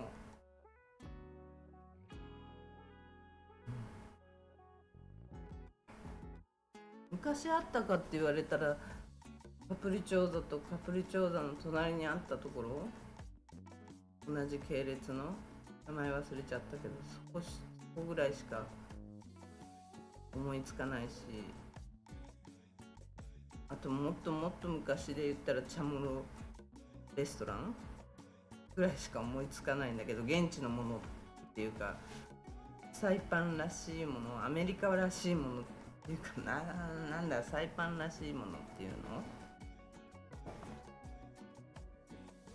トマロフードっていうのがなくなった気がしますね。トマロレストランっていうトマロ料理どっか出すところはあると思うんだけど、ポキとか、あ、トニーローマだ。深夜さんありがとうございます。ありがとうございます。トニーローマだ。そうだ、トニーローマ、そうそう、あそこ結構入ってたでしょ。でもあの系列トニーローマとかカプリチョーザは日本でも行けるっちゃ行けるからね。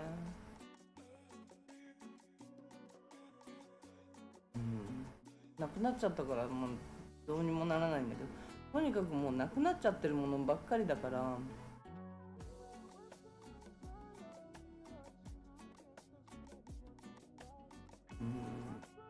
ないな、そういえば。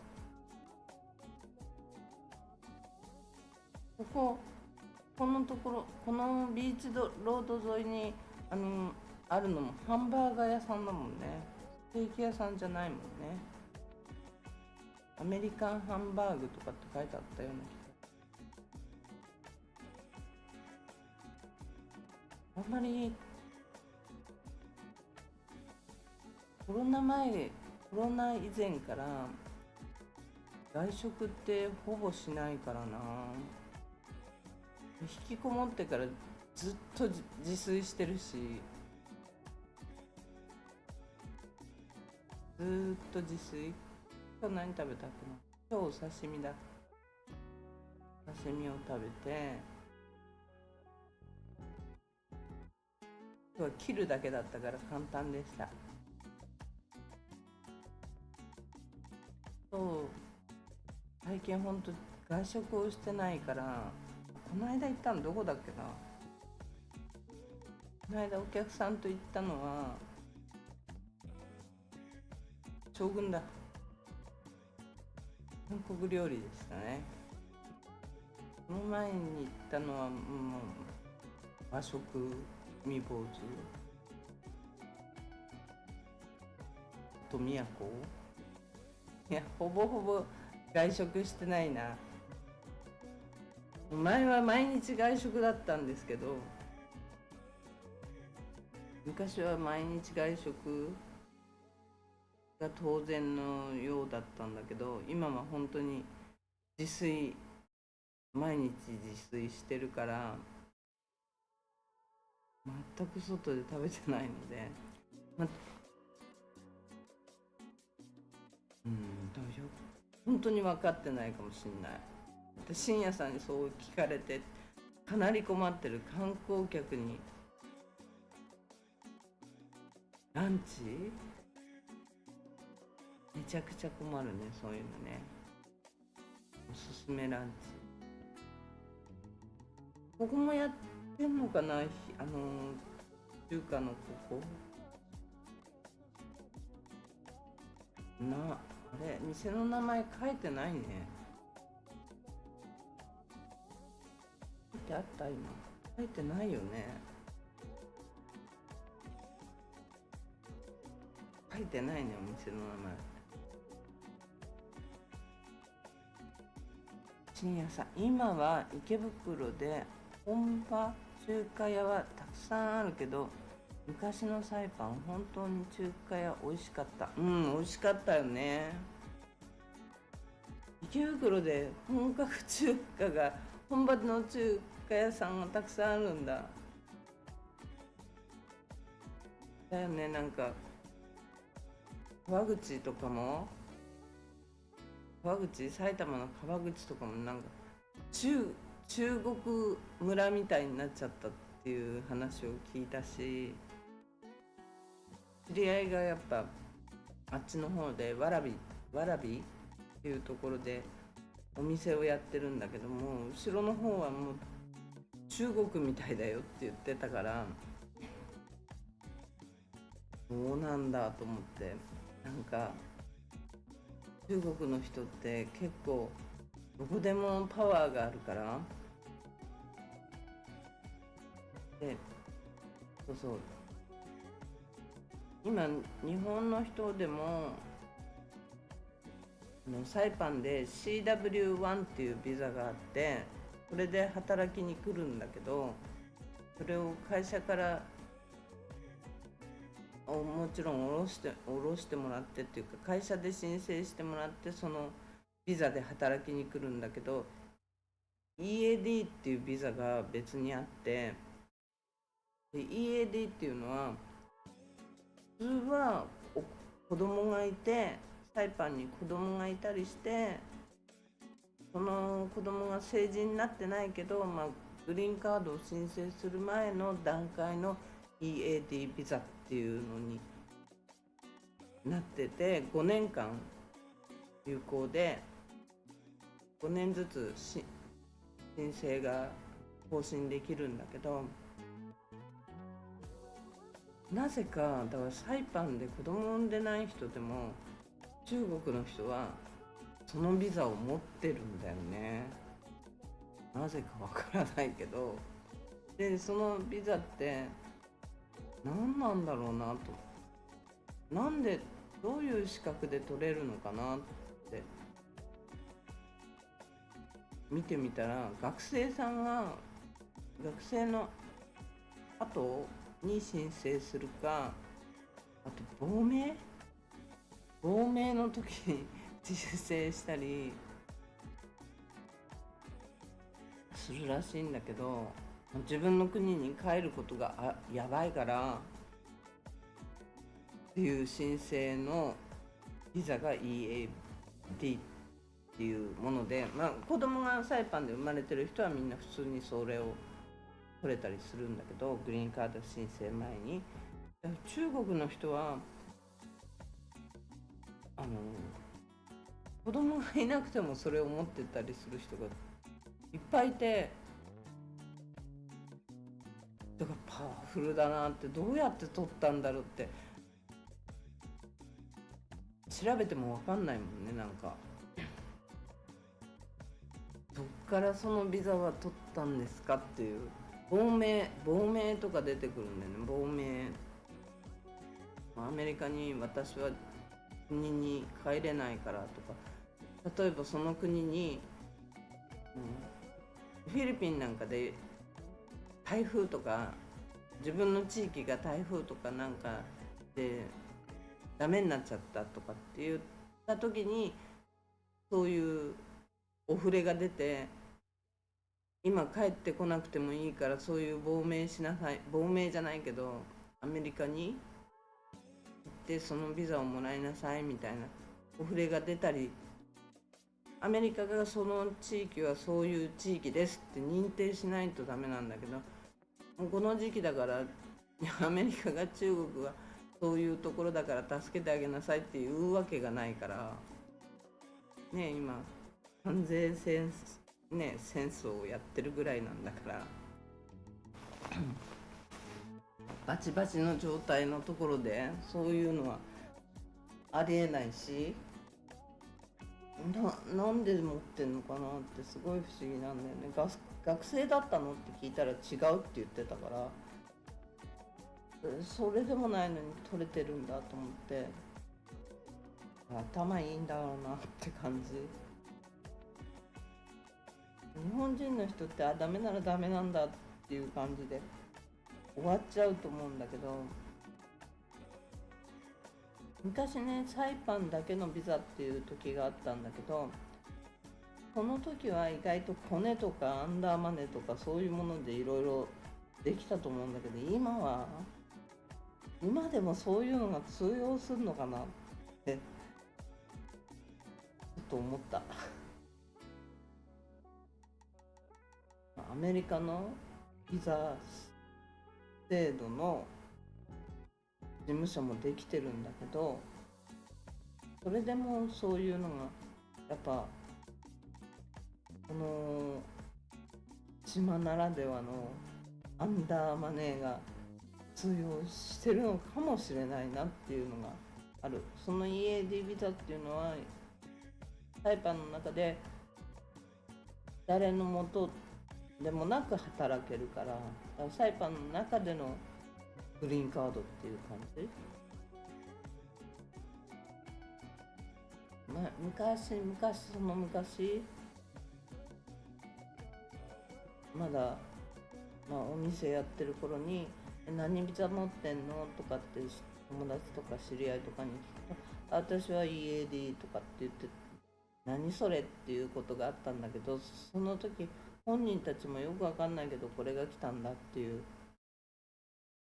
状態でいたようなビザだったんだけど、その人たちは普通にもう今までも長くサイパンにいたりしてる人だから、そういうビザなのかなと思ってたんだけど、何やら違うみたい。何かがあるのかもしれない。まだ通用してるのかもしれない。だから深夜さんが知ってる時代のサイパンがまだ続いてるのかもしれないと思いましたね、このビザのことを聞いて。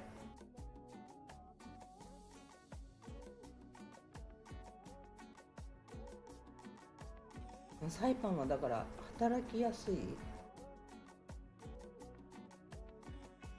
働きやすいってなんかちょっと違うな、意味が違う。アメリカで働くとしたらビザが取りやすいっていう感じなって思いましたね。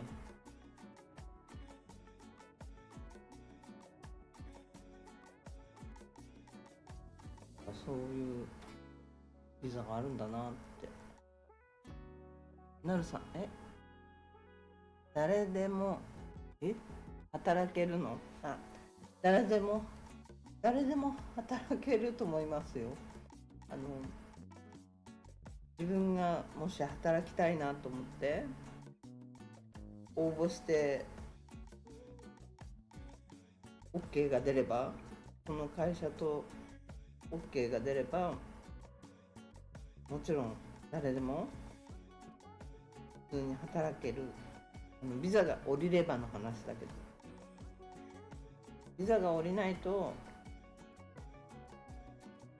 もちろんダメ。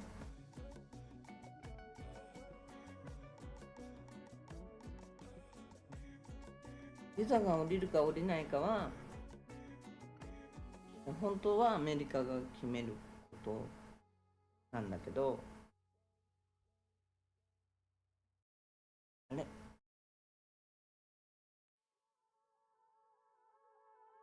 あれノバルさん、ナバルさん、晩は遅くなった。遅いですね。飲んでましたか、もしかして。こんばんは。深夜さん、メイクマニーできないよ。そうだと思います。それ、なるさん、聞いてますか？メイクマネーできないですよ。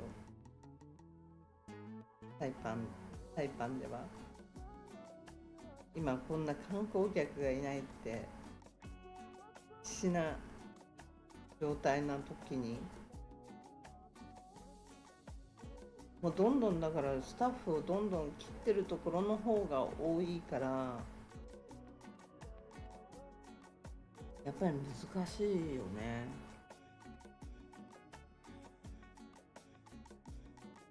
で今日なんかもなんだっけ、雇用統計のね、なんだっけ、前触れみたいのがあったんだよね。あったんだと思うんだけど、それも低いので出てたから、アメリカ全体的に見てもやっぱ雇用が減ってる、生産性がない状態になってるっていう感じかね、なのかなって思いますよ。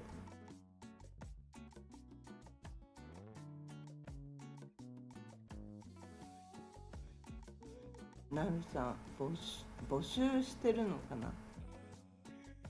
募集してないと思う、今。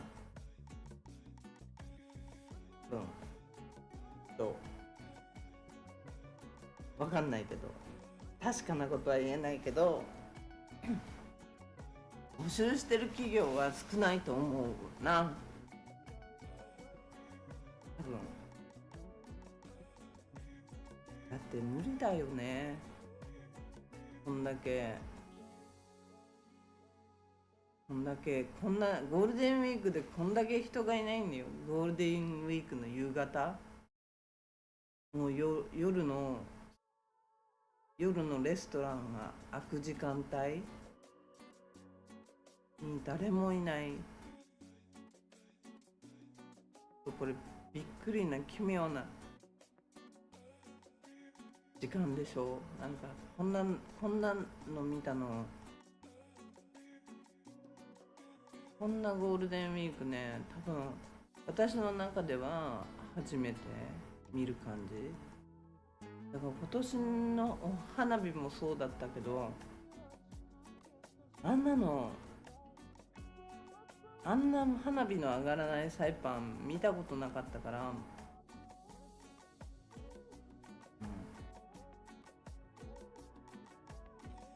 あんな花火の上がらないサイパンは見たことなかった。なるさん、中国人中国人、今日は書けるんですね。今日はコメントにやっぱりコメント問題ないのかな。今日は弾かれないですか、深夜さん。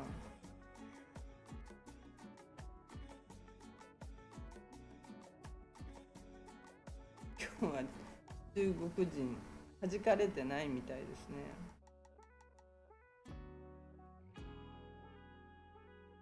昨日はなんかやっぱあのコメントが問題だったのかもしれない。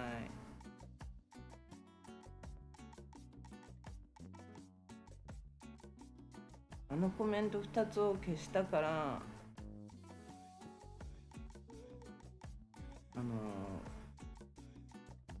2つじゃないんだけど、1つ消したら2つ消えたんですよね、コメントが。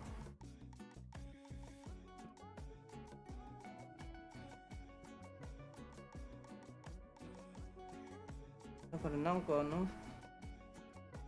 2人書いてたけど1人だったのかもしれない。同じ文言が入ってたんで、1つ消したら両方勝手に消えたんで、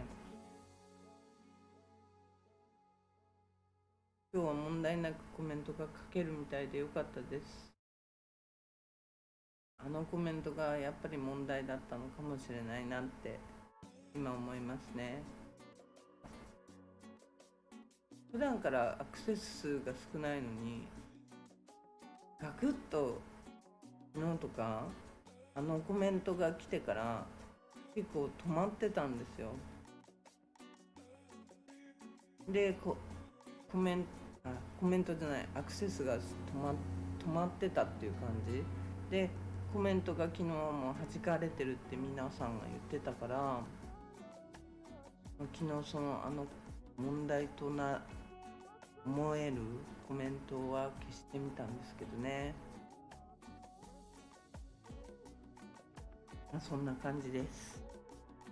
で、明日はまたガラパンなんだけど、ガラパンばっかりでみんな飽きちゃうかもしれないけど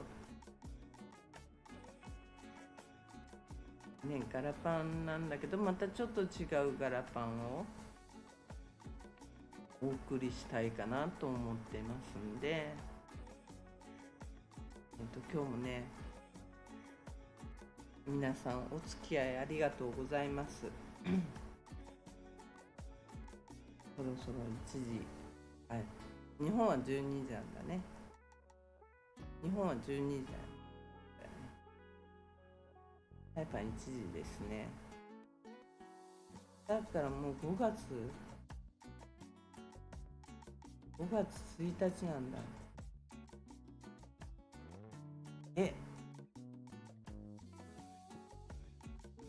中国が欧州に対する制裁解除したらしいですね。解除を発表って。多分どっちが制裁をしてたのかよくわかんない状態だったけど、なんか解除が発表されたみたいですね。あまりサイパンには関係して、ニャニャダメ。危な。あんまりサイパンには関係性がないと思うんですけど、ナバルさん来ていただいたのに、なんかそろそろ終了しようかなと思っているようなところでした。と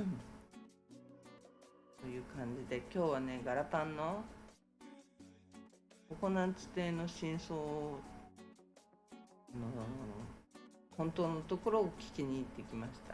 でココナッツ亭はやってるっていうことで、新しいオーナーでやり始めていて、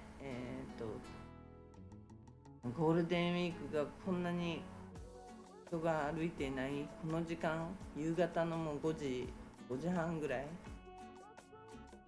5時半、6時っていう時間にね、本当に人が歩いてなくて、ちょっとかなりがっかり。どうしたらこうなっちゃったのかなっていう感じで、なんでこんなにね、本当にここが消えたかなって、真剣にびっくりしてます。本当にびっくり。この先1年後2年後この状態だったら本気でやばい。今日って何曜日だっけ？あ、今日水曜日か。今日は水曜日だったから、ネイビーの人たちもそんなに出てきてないのかな。まあシャワーを浴びてその後に食事とかで出てくるのかもしれないんだけど、6時5時6時で観光客がねふらふらする時間なはずなんですよ、本当だったら。オフアイランド深夜さん、オフアイランドね、みんなオフアイランドですね。こんなに静まり返ってるサイパン、本当に見たことない。コロナの時は分かんないけど、コロナの時は私はもうコロナ前から引きこもりだったから、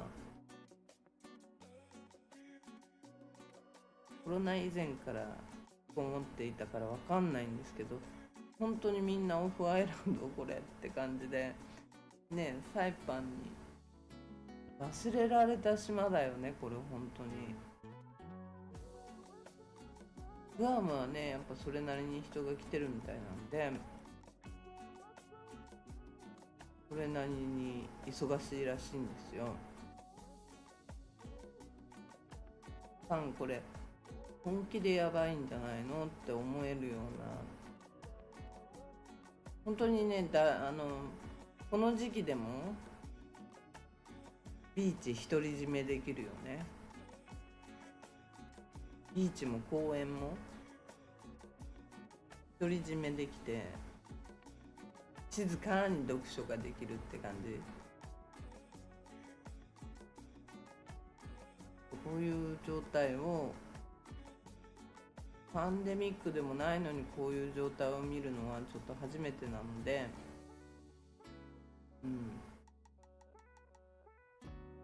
コロナの時お外に全然出てないからこういう時代があったのかもしれないんだけど、私的には本当に初めてだから、ちょっとびっくりですね。ここまでいないかって。本当に自分でもしお店をやってたりしてこの状態だったらもう頭抱えちゃうよね。こんなにお客さん歩いてないとなるとね、お店に入ってきてお買い物してくれる人だっていないわけだから、電気代の方がやばいって考えちゃうよね。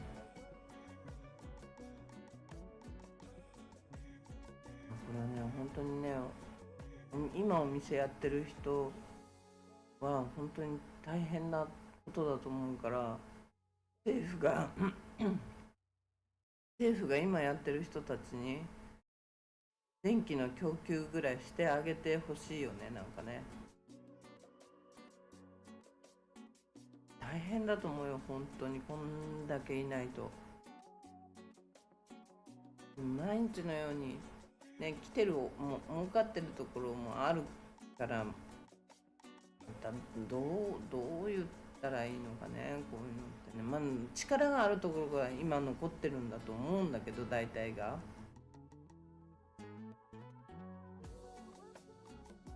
監視カメラなのかな。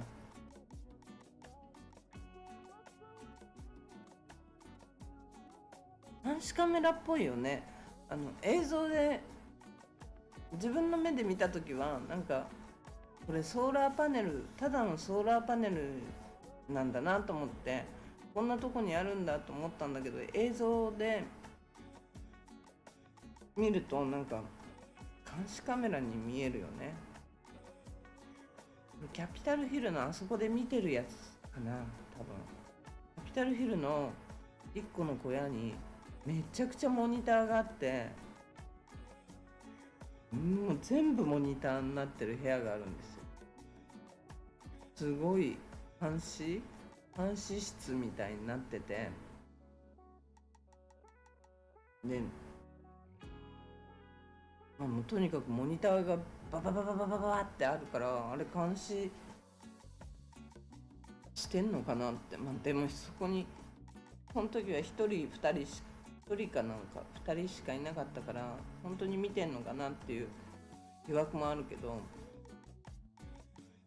昔ガラパンのメインストリートに監視カメラあったけど、うちの店の前にあったんですよ。それでも100回ぐらい泥棒入られてるから、1回も犯人捕まってないし、だから本当に監視カメラが動いてるのかどうかは分かんないんですけど、動いててもそれを監視できてるのかが分からないと言った方が正解かな。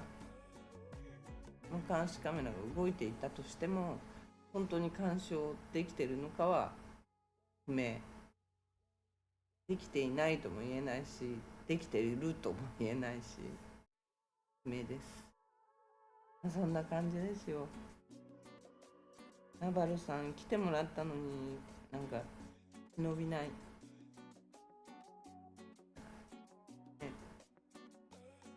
なるさんはゴールデンウィーク明けの14万円は飛ぶことにしたのかな。そんな高いサイパン旅行、5泊7日だっけ。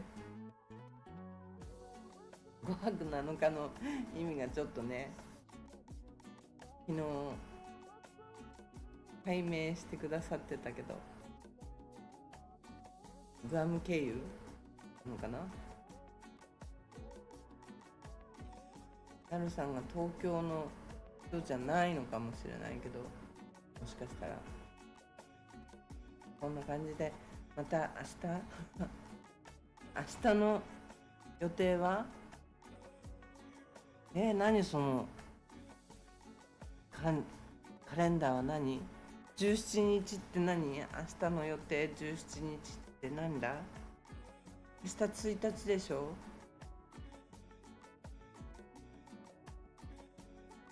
明日配信しますよ。ぜひ来てください。深夜さん、明日の予定はどうなってるのかな。そのカレンダーはただカレンダーで17って書いてあるだけだよね。明日の予定配信しますよ。明日違うガラパンとまたちょっと違うガラパンですね。しつこいガラパンしつこいかな。また昨日も今日とは違うガラパンだったけど、またちょっと明日も違うガラパン、をぎっしり深夜さんぎっしり明日の予定ぎっしりなんだ。ぎっしりですか。お酒はもう飲み終えちゃったのかな。飲み終えたんですか、深夜さん。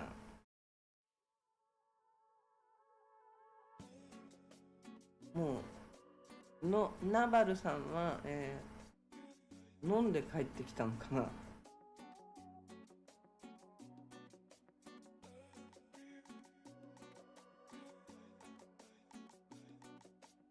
飲飲んで帰ってきて遅くなったって感じなのかな。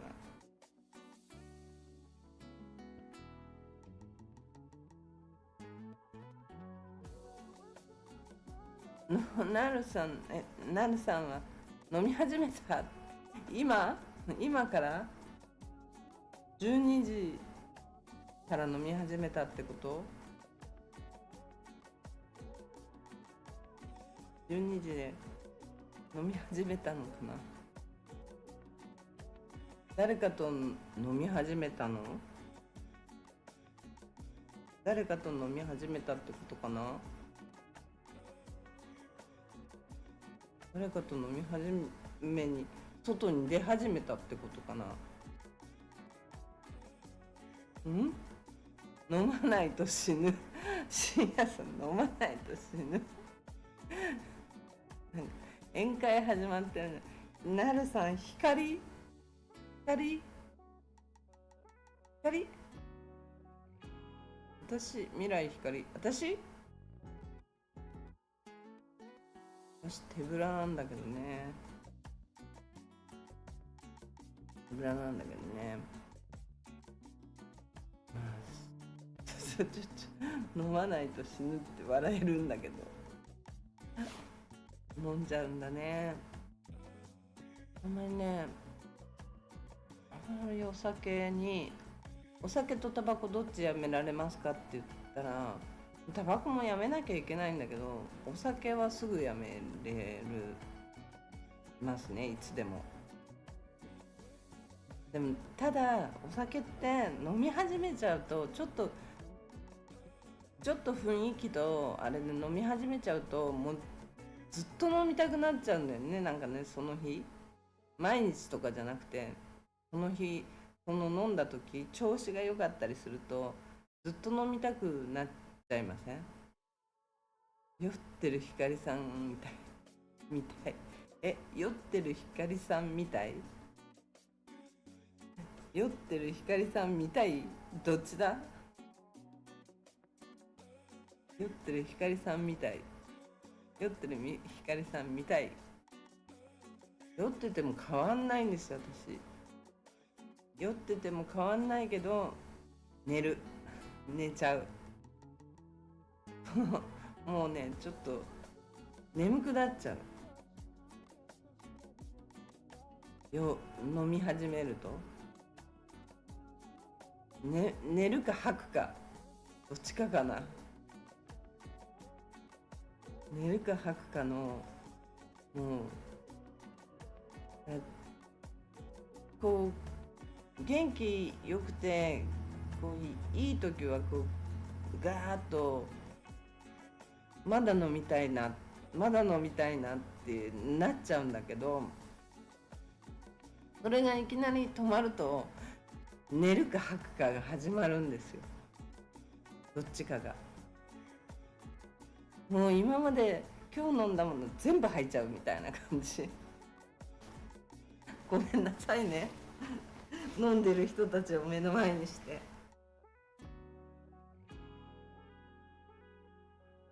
誘ってない誘ってるっていう感じだよね。いいんだよね、誘ってない。飲んでる人を目の前にして申し訳ない。全部入っちゃう。もう食べたものも全部入っちゃう。全部空っぽになっちゃうんだよね。本当にね、どっちかなんですよ。寝るかなんかナバルさん来てくれたからと思って光さんじゃないや光さんは私もう自分のこと慣れてない。本当に光さんは私本当にね、光さんは私だから、なるさん光さん私飲んでないんだけどね。なんかこんなダラダラ話でよければ話はしますけど、もうなんかね、サイパンにこうゴールデンウィークでもこんなに人がいないのことをちょっとがっくりしちゃったのと、もうあとやってるお店がなくなってきたからネタがなくなってきちゃうよね、すぐね。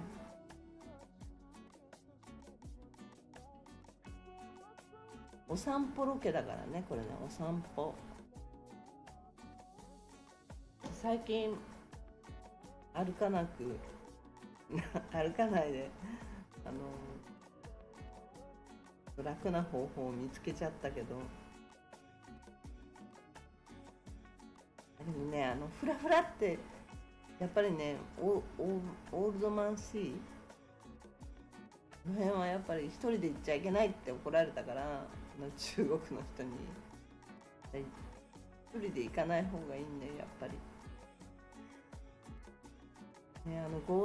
強盗じゃない、車泥棒が車隠したりそういうような場所なわけだから、そういう人たちがいたりするわけだから、ちょっと危険だよね、やっぱ一人でああいうとこに昼間でも周りに人いないからね、危ないと思いました。本当怒られて思った。やばい、猫が来た感じです。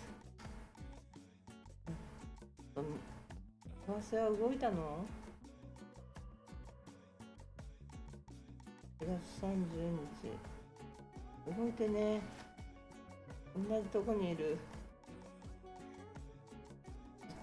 動かないのチャート、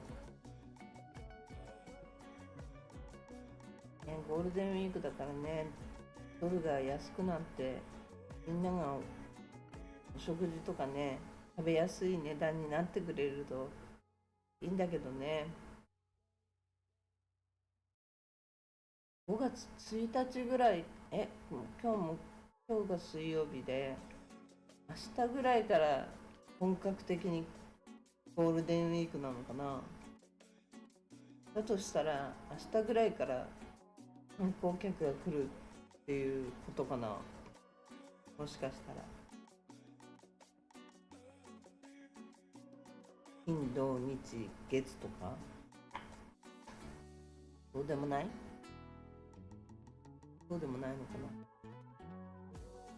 ゴールデンウィークまだあるからね、もしかしたらパラパンに人が歩き回るかもしれないしね、分かんないけど。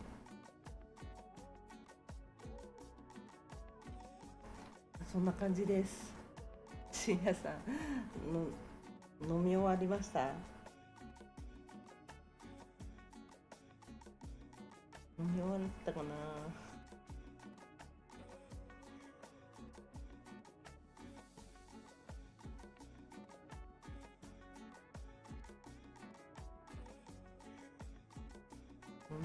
飲み始めちゃうとずっと飲んでたりするからな。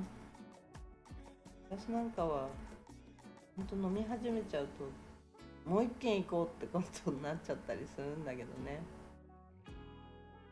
なるさん、え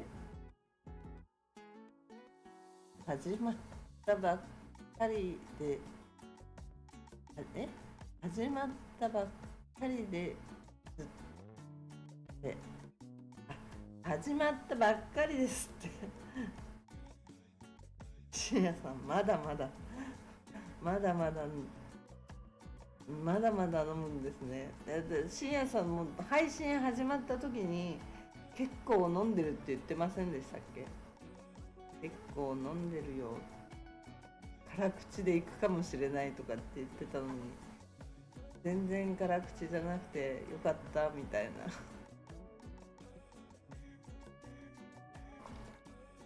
助かったみたいな感じです。R さん始まったばっかりってね、このダラダラ配信でなんかだってもうなんか喋ることなくなってきたけどな。今日の話題何にも考えて、いつも考えてはいないんだけど、あんまり何か考えていることが、何かこれ話したいなって思ってたことがもう話しちゃったし、あの強盗が捕まったんですよ。そうそう、マリアナバラエティの方に載ってた強盗犯、怖い顔のやつ、あれが捕まったって出てましたね。で起訴されるかは知らないけど、これからが問題なんだけど、一回とりあえず逮捕はされたみたいですね。外フラフラはしてないみたいですね。外フラフラしてるってね、逮捕されないっていう状態が長く続くとやっぱりまた怖いしね。そうじゃなくても怖いのに、逮捕されたっていう記事が出てたんで、深夜さん、光さんのこと何にも知らない。私も深夜さんのこと私も深夜さんのこと何も知らないんだけどちょっと笑っちゃったちょっとなんか深夜さんが可愛くなってる深夜さん、光さんのこと何にも知らない。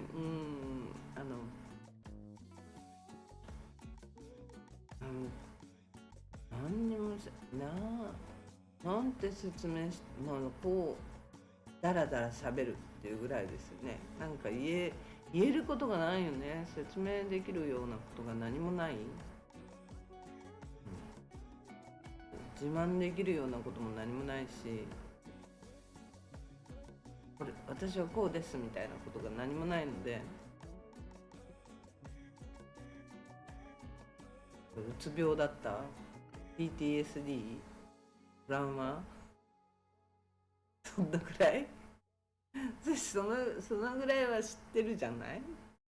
ダメ、その辺は知ってることだからダメかな。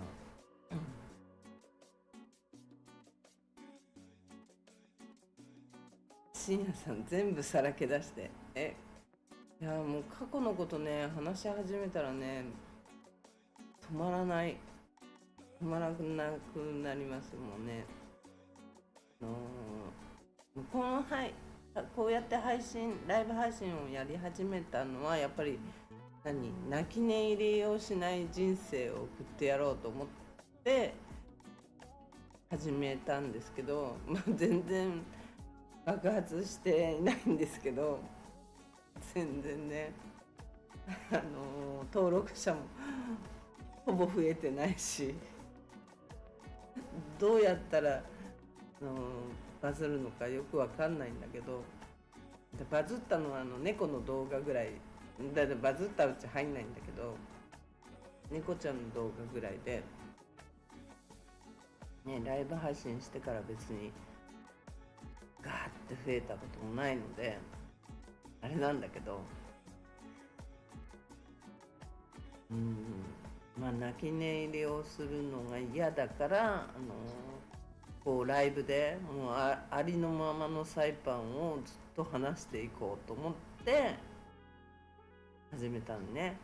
だっていいことばっかりを言うチャンネルとかはいっぱいあるわけだから、シアさん、ミスターサマータイム探さないで、あの頃の私をいやもうなんかだから、もう泣き寝入りをしない、だから全部言っていっちゃおうって、もうだから過去のことも、これからずっといろんなことをこう言っていこうとは思ってるよね。もうどういう騙され方をしてきたとか、そういうのは気をつけてみたいなとかね、いろいろあるよね。男女のことでもそうじゃん、いろんなことがあったりするじゃん。そういうねサイパンならではのこととかもねいろいろ見てきたりしたから、そういうのもね私のことじゃないかったりもするからな、そういうのはな。人の人私が絡んでないことなんだけど、そういうのを見てきたところでまあサイパンって面白いなっていうのがね、そういうのも話したいなって思ってたんだけど、まあ話す機会がまだなくて、これ飲んでないと話せないなっていうような感じのもあるよね。飲んでたらちょっと話しちゃうかもしんないなって。今度飲み会でもしますかね。こうね、その時の動画は何にしようかな。飲み会の時は動画は何がいいですかね。動画は何がいいですかね、そういう時はね。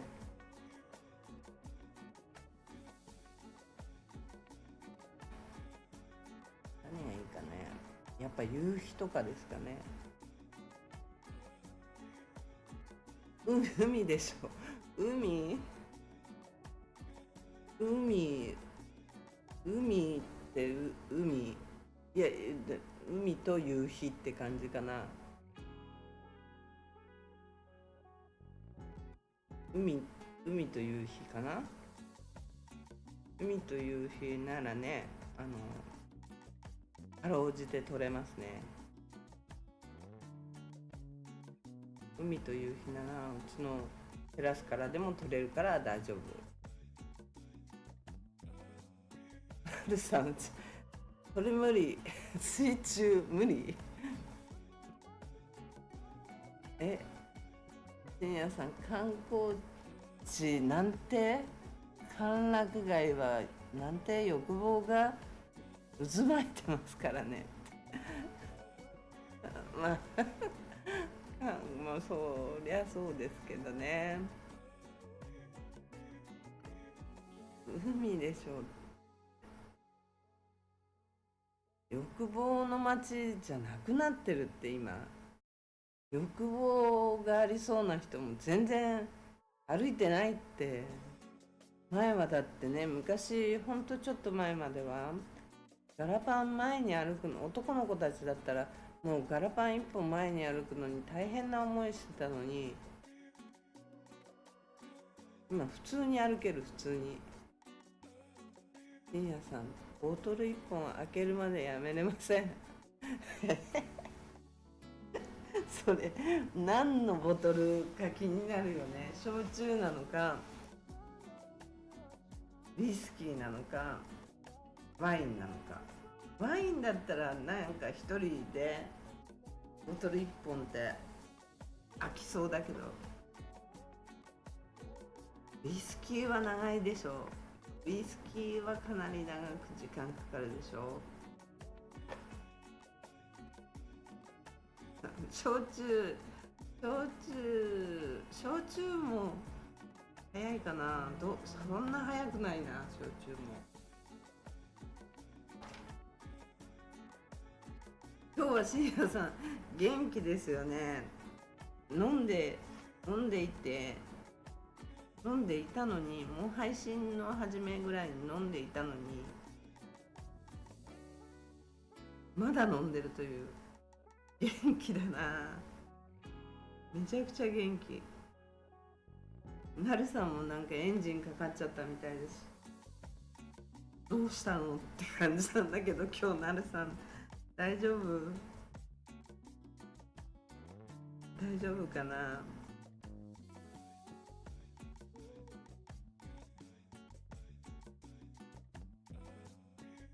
大丈夫かな。休みですからね。深夜さんはぎっしぎしって言ってたけどな。明日の予定はぎっしぎしって。あれ、深夜さん明日はオフなの？ぎっしぎしはなんかぎっしぎしじゃなかったの？なるさんも深夜さんもオフなんですね、明日は。私なんだっけな。私はあ私はまあ通常ですね。通常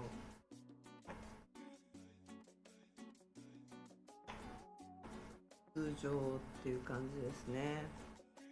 オフなんだ深夜さん、ちょっと待ってくださいね、少々お待ち。コーヒー飲みます。みんな酔っ払い始めてる感じだよな。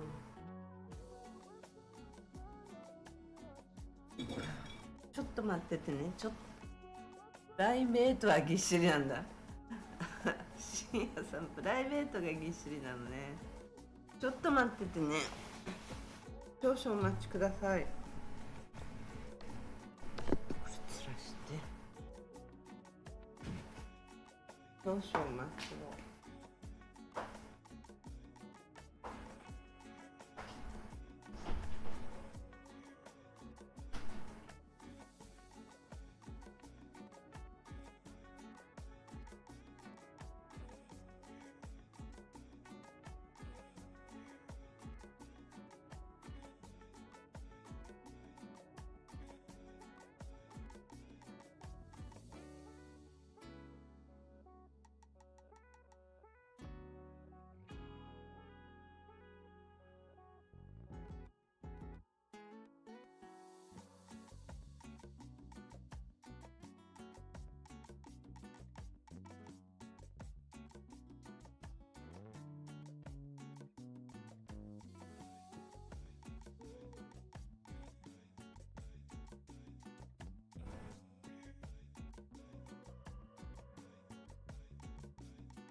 すいません、お待たせしました。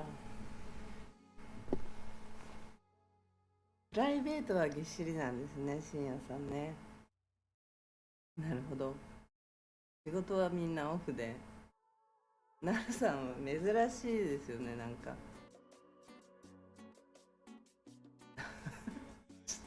なるさんの今日のコメント見るとちょっと笑っちゃうんだけど、いつもと人が違います。ね。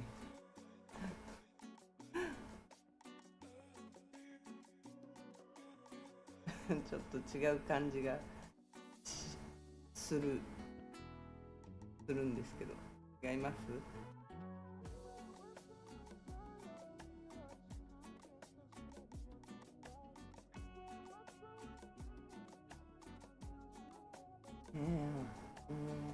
なんかそれとね、サイパンにシリアンさん、プライベートプールありますか？ありましたですね。ありました。プライベートプールありましたね。今ないですね。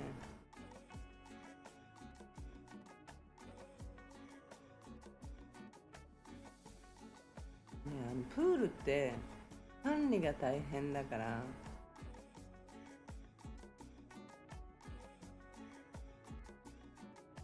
もうなんだっけ、除草剤じゃなくてなんていうの、塩素とかボコボコ入れとかないと水はきれいになんないし、あとモーター回しとかなきゃなんないからめちゃくちゃお金かかるんですよ。だから無理ですね、あれね。なるさん酔っ払いですね。酔っ払い。プールとかはね、いくらぐらいかかってた？1500ドルぐらい、電気料金だけでプールきれいに維持すると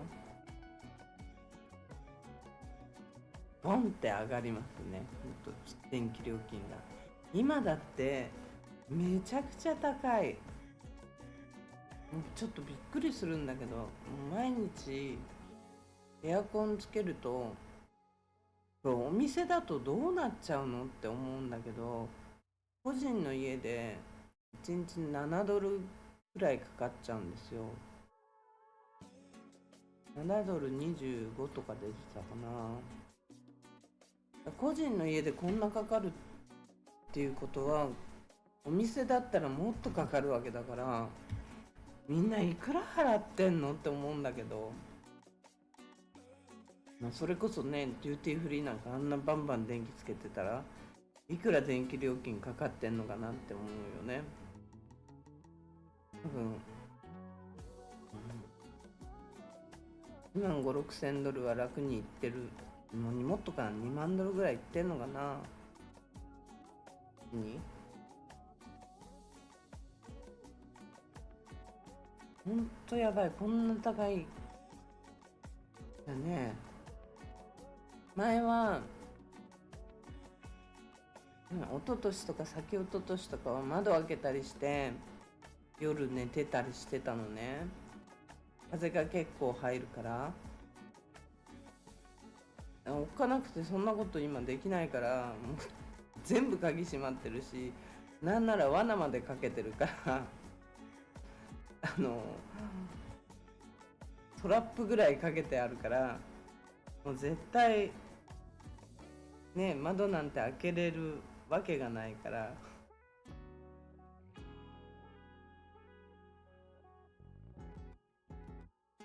ビアンカのプール深かったですよね。あ、深かったよね、あそこダイビングプール。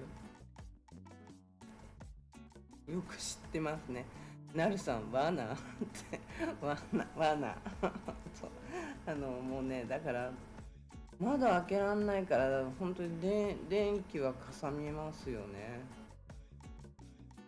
こんなね、ちゃんとね、ポリスとかがくるくるくるくる回ったり、回ってるだけじゃダメなんだけど、ここは回っててよとかって言うと、本当に回ってるだけだからね。くるくるくるくる本当に回ってるだけだから、チェックして回ってってちゃんと言わないと、チェックしてくんないからね。今も全然、ポリスなんて回ってこないし、ほんとね、こういう状態じゃどうにもならん。ああいうお祭りの時だけはごそっと警察官いたけどね。来週今週、もう今週なの。今度の土曜日、今度の土曜日がテイスト・オブ・マリアナがアメリカンメモリアルパークで始まるらしいんですよね。ここには日本食の、でもこれもね、聞いた情報だからどうかわかんない。同じそのね、ココナッツ亭が潰れたっていう情報の人から聞いた話だから確定ではないんだけど、深夜さん、番犬も飼ったら。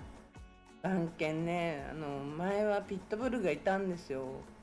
でもね、死んじゃって。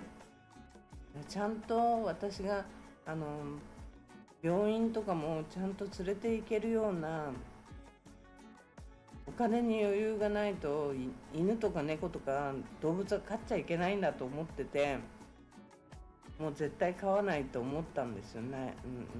前の子が亡くなってから13年ぐらいいたんですけど、12年かな、13年かな、いたんですけど、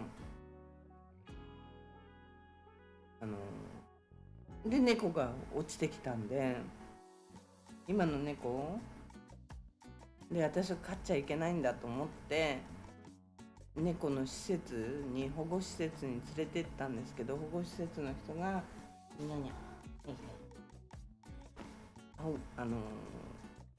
飼ってあげて」って言われて、注射も全部やるからって言われて飼ったんですけど、飼い始めたんですけど、注射も次の週にそこの保護施設がなくなっちゃって、注射も結局1回しか受けられないまま、去勢手術もしてくれるって言ったのに、無料でしてくれるって言ったのにしてくれないまま、結局今に至るんですよね。だからワンちゃんはまだ飼う勇気がないっていうか、飼ってあげてもね、僕番犬にお願いしますって感じだよね。僕番犬にありがとうございます本当にね。番犬ね必要だ。前はねだからピットブルがいた時は全然泥棒が入ってくるにもうちは入れないような構造をしてるんで、本当だったら入れない構造をしてるし、今回入った強盗も下の部屋を狙わないでうちの部屋を狙ってきたからおかしいんですよね。入ってきたら普通入ってきたとこの部屋を狙うでしょ。すぐこう狙わないでね、私の部屋に入ってきたんでちょっとおかしい状況なんですよね。なんか変なの。普通だって入ってってドアがあったらそこのドアを先に開けません？虚勢済みです新藤さん虚勢済みなのあららうちのねニャニャはねまだ虚勢をしてないんですよ。だからもう1年以上たっもうもう2年になるの。あれいつだったっけな。2年経つのかな。4月ぐらいにうちに落ちてきたんで今5月になるところでしょ。あれれもしかしたら1年ってことないよな。2年目あれれこんな経ったかな。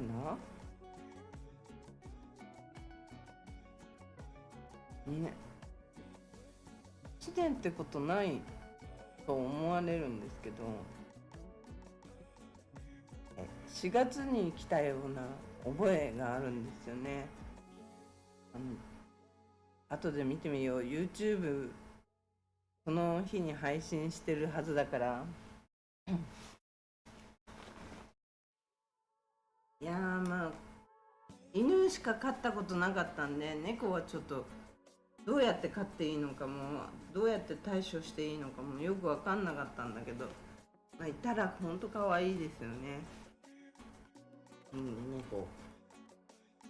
猫でも犬でも。ワンちゃんはねうちの周りにね結構いるんですよ。後ろのことを目の前のうちのことを溜まってますね。何が溜まってる。何が溜まってるかな。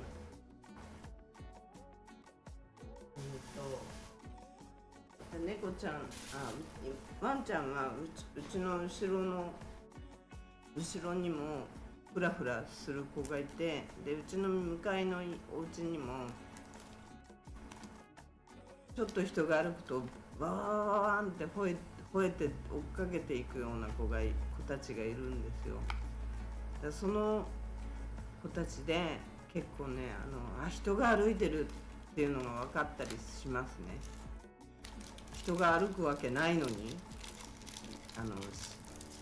深夜の時間帯にね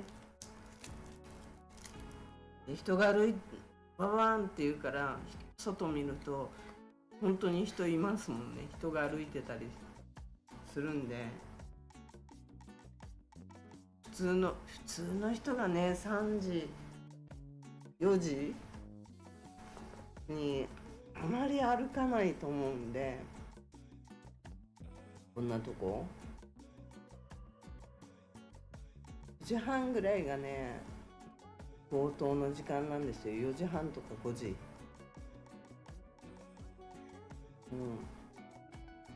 世間が起きるか起きないか、静まってる時間なのかな。その時間が4時過ぎがねサイパンって危ないと思うんですよね。あと風の強い日、結構風が強い日は風でなんか飛んでってボンっていう音がしても人間が気をつけないっていうかね、風邪だなって思っちゃうような時、ああいう時が危ない。ガンって言ってその音に乗じてこうドアを蹴破ったり、エアコンとかを蹴破ったり、そういうこと多いですよね。セコムしてますか？セコム、サイパンのセコム、サイパンにセコムみたいの、今はどうか知んないけど昔あったんですよね。鳴りやまない、本当に鳴りやまない。何時間鳴ってんだっていうぐらい人が来ない、どっからも。であえて鳴ってますよって警察に電話する。鳴ってますけどどうなってますかって警察に電話して、その頃でも、その当時でも、その当時の方がひどかったかな。警察電話したって2時間ぐらい来ないんだから。2時間ぐらい来ないの当たり前だった。もう全く来ないよって、どうなっちゃってんのっていうぐらい来ない。車の窓破られて電話した時も2時間ぐらい来なかったし、普通に来ないね。日本のように、日本の感覚で110番すればおまわりさんが助けに来るなんて感覚はない。だってここは警察がダメ警察官が、だって警察呼んだところで外に出てこいって言うんだよ。お前が出てこいって言うんだよ。犯人がいるかもしれないところに出てこいっていうような警察だから、本当にびっくりしちゃうよね。相手が拳銃持ってたら、相手が刃物とか持ってたら終わるよね。おまわりさん呼んだところで意味ないなと思ったから、その後から呼んでないですって言って、この間月曜日のミーティングの時に言ったんですよ。本当にありえないんだけどって。月曜日警察署長さんとミーティングしたんですけど、全く呼んだところで犯人の火の中に飛び込めみたいなことを言うから、もう無理だよね。呼んだところで何の意味もない。この間の中国人のおばさんだってそうでしょ。警察署に訴えに来たのに、ガラパンの警察ポリスステーションに行けとか言われちゃって、今取り扱わないでどうするんだっていう感じでね。ここ警察署の本部でしょって感じだったのに、もうセコムも警察もどっちもダメ。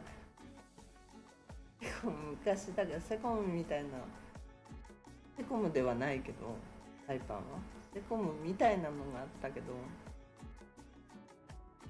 って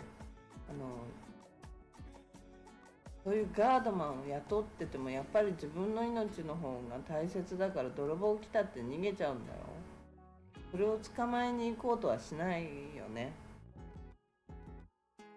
泥棒が来ましたよっていうことを警察とかオーナーに連絡する、そんな感じかな。離婚してますかって。監視カメラとかだって全部剥がして持っていくんだから、もうね、本体から持っていくから、あれはねプロの仕業だと思うんだよね。本当に全部持ってかれちゃったからね、びっくりしちゃうよ。今は前は有線のやつだったんだけど、今はいただいたやつで無線無線無線、一応無線のやつを使ってますね。携帯に飛ぶようにこう、まあ、そういうあんまり詳しいことは言わないでおこう。一応ネットなんで、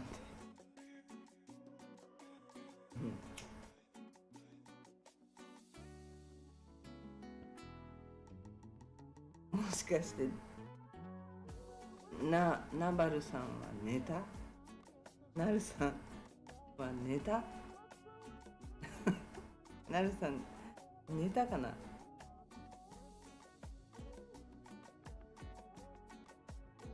寝たかな、みんな。寝てた。なんか元気そうな返事ですね。深夜さんは深夜さんはいつもこの時間が結構お眠になるような感じだったけど、どうなの？深夜さんも寝落ちしちゃうからな。ナバルさん寝落ちしたでしょ、多分。帰ってきてすぐ寝落ち。じゃあそろそろ終わりにしようかな。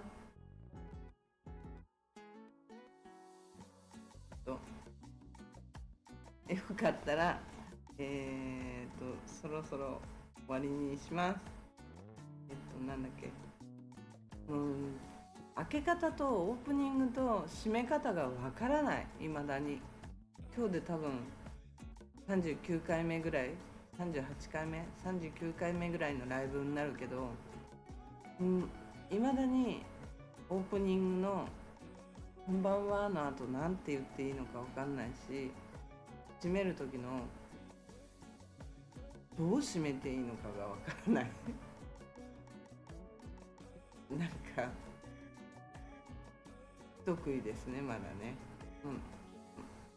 まあとにかく OBS も慣れなきゃいけないんだけど、まだ全然何も慣れてなく、慣れようともしていなく、いろんなとこいじるとまた立ち上がらなくなっちゃうから、なるだけいじらないようにしてるっていうのが現実で、だから何にも OBS とかに関して YouTube の設定に関してはこことこことここしか触っちゃいけないみたいな感じで配信まだしてるから、それをどう試すとか、そういうことをやるとまた立ち上げられない1週間が続いちゃう、ライブができない1週間が続いちゃうから、もう何もいじらないように今はしてるんだけど、なるべく一応勉強はしていこうかなとは思ってるんだけど、 OBS なとね。でもとりあえず配信できてるだけいいかなと思いながら、そんな感じで、よかったらチャンネル登録といいねボタンだけ、いいねボタンをよろしくお願いします。明日もまたガラパン、昨日と今日とまたちょっと違うガラパンをやっていきたいなと思っていますんで、よろしくお願いします。もうみんな寝てるでしょ、これ。寝落ちしたでしょ。寝落ちしたんちゃうの？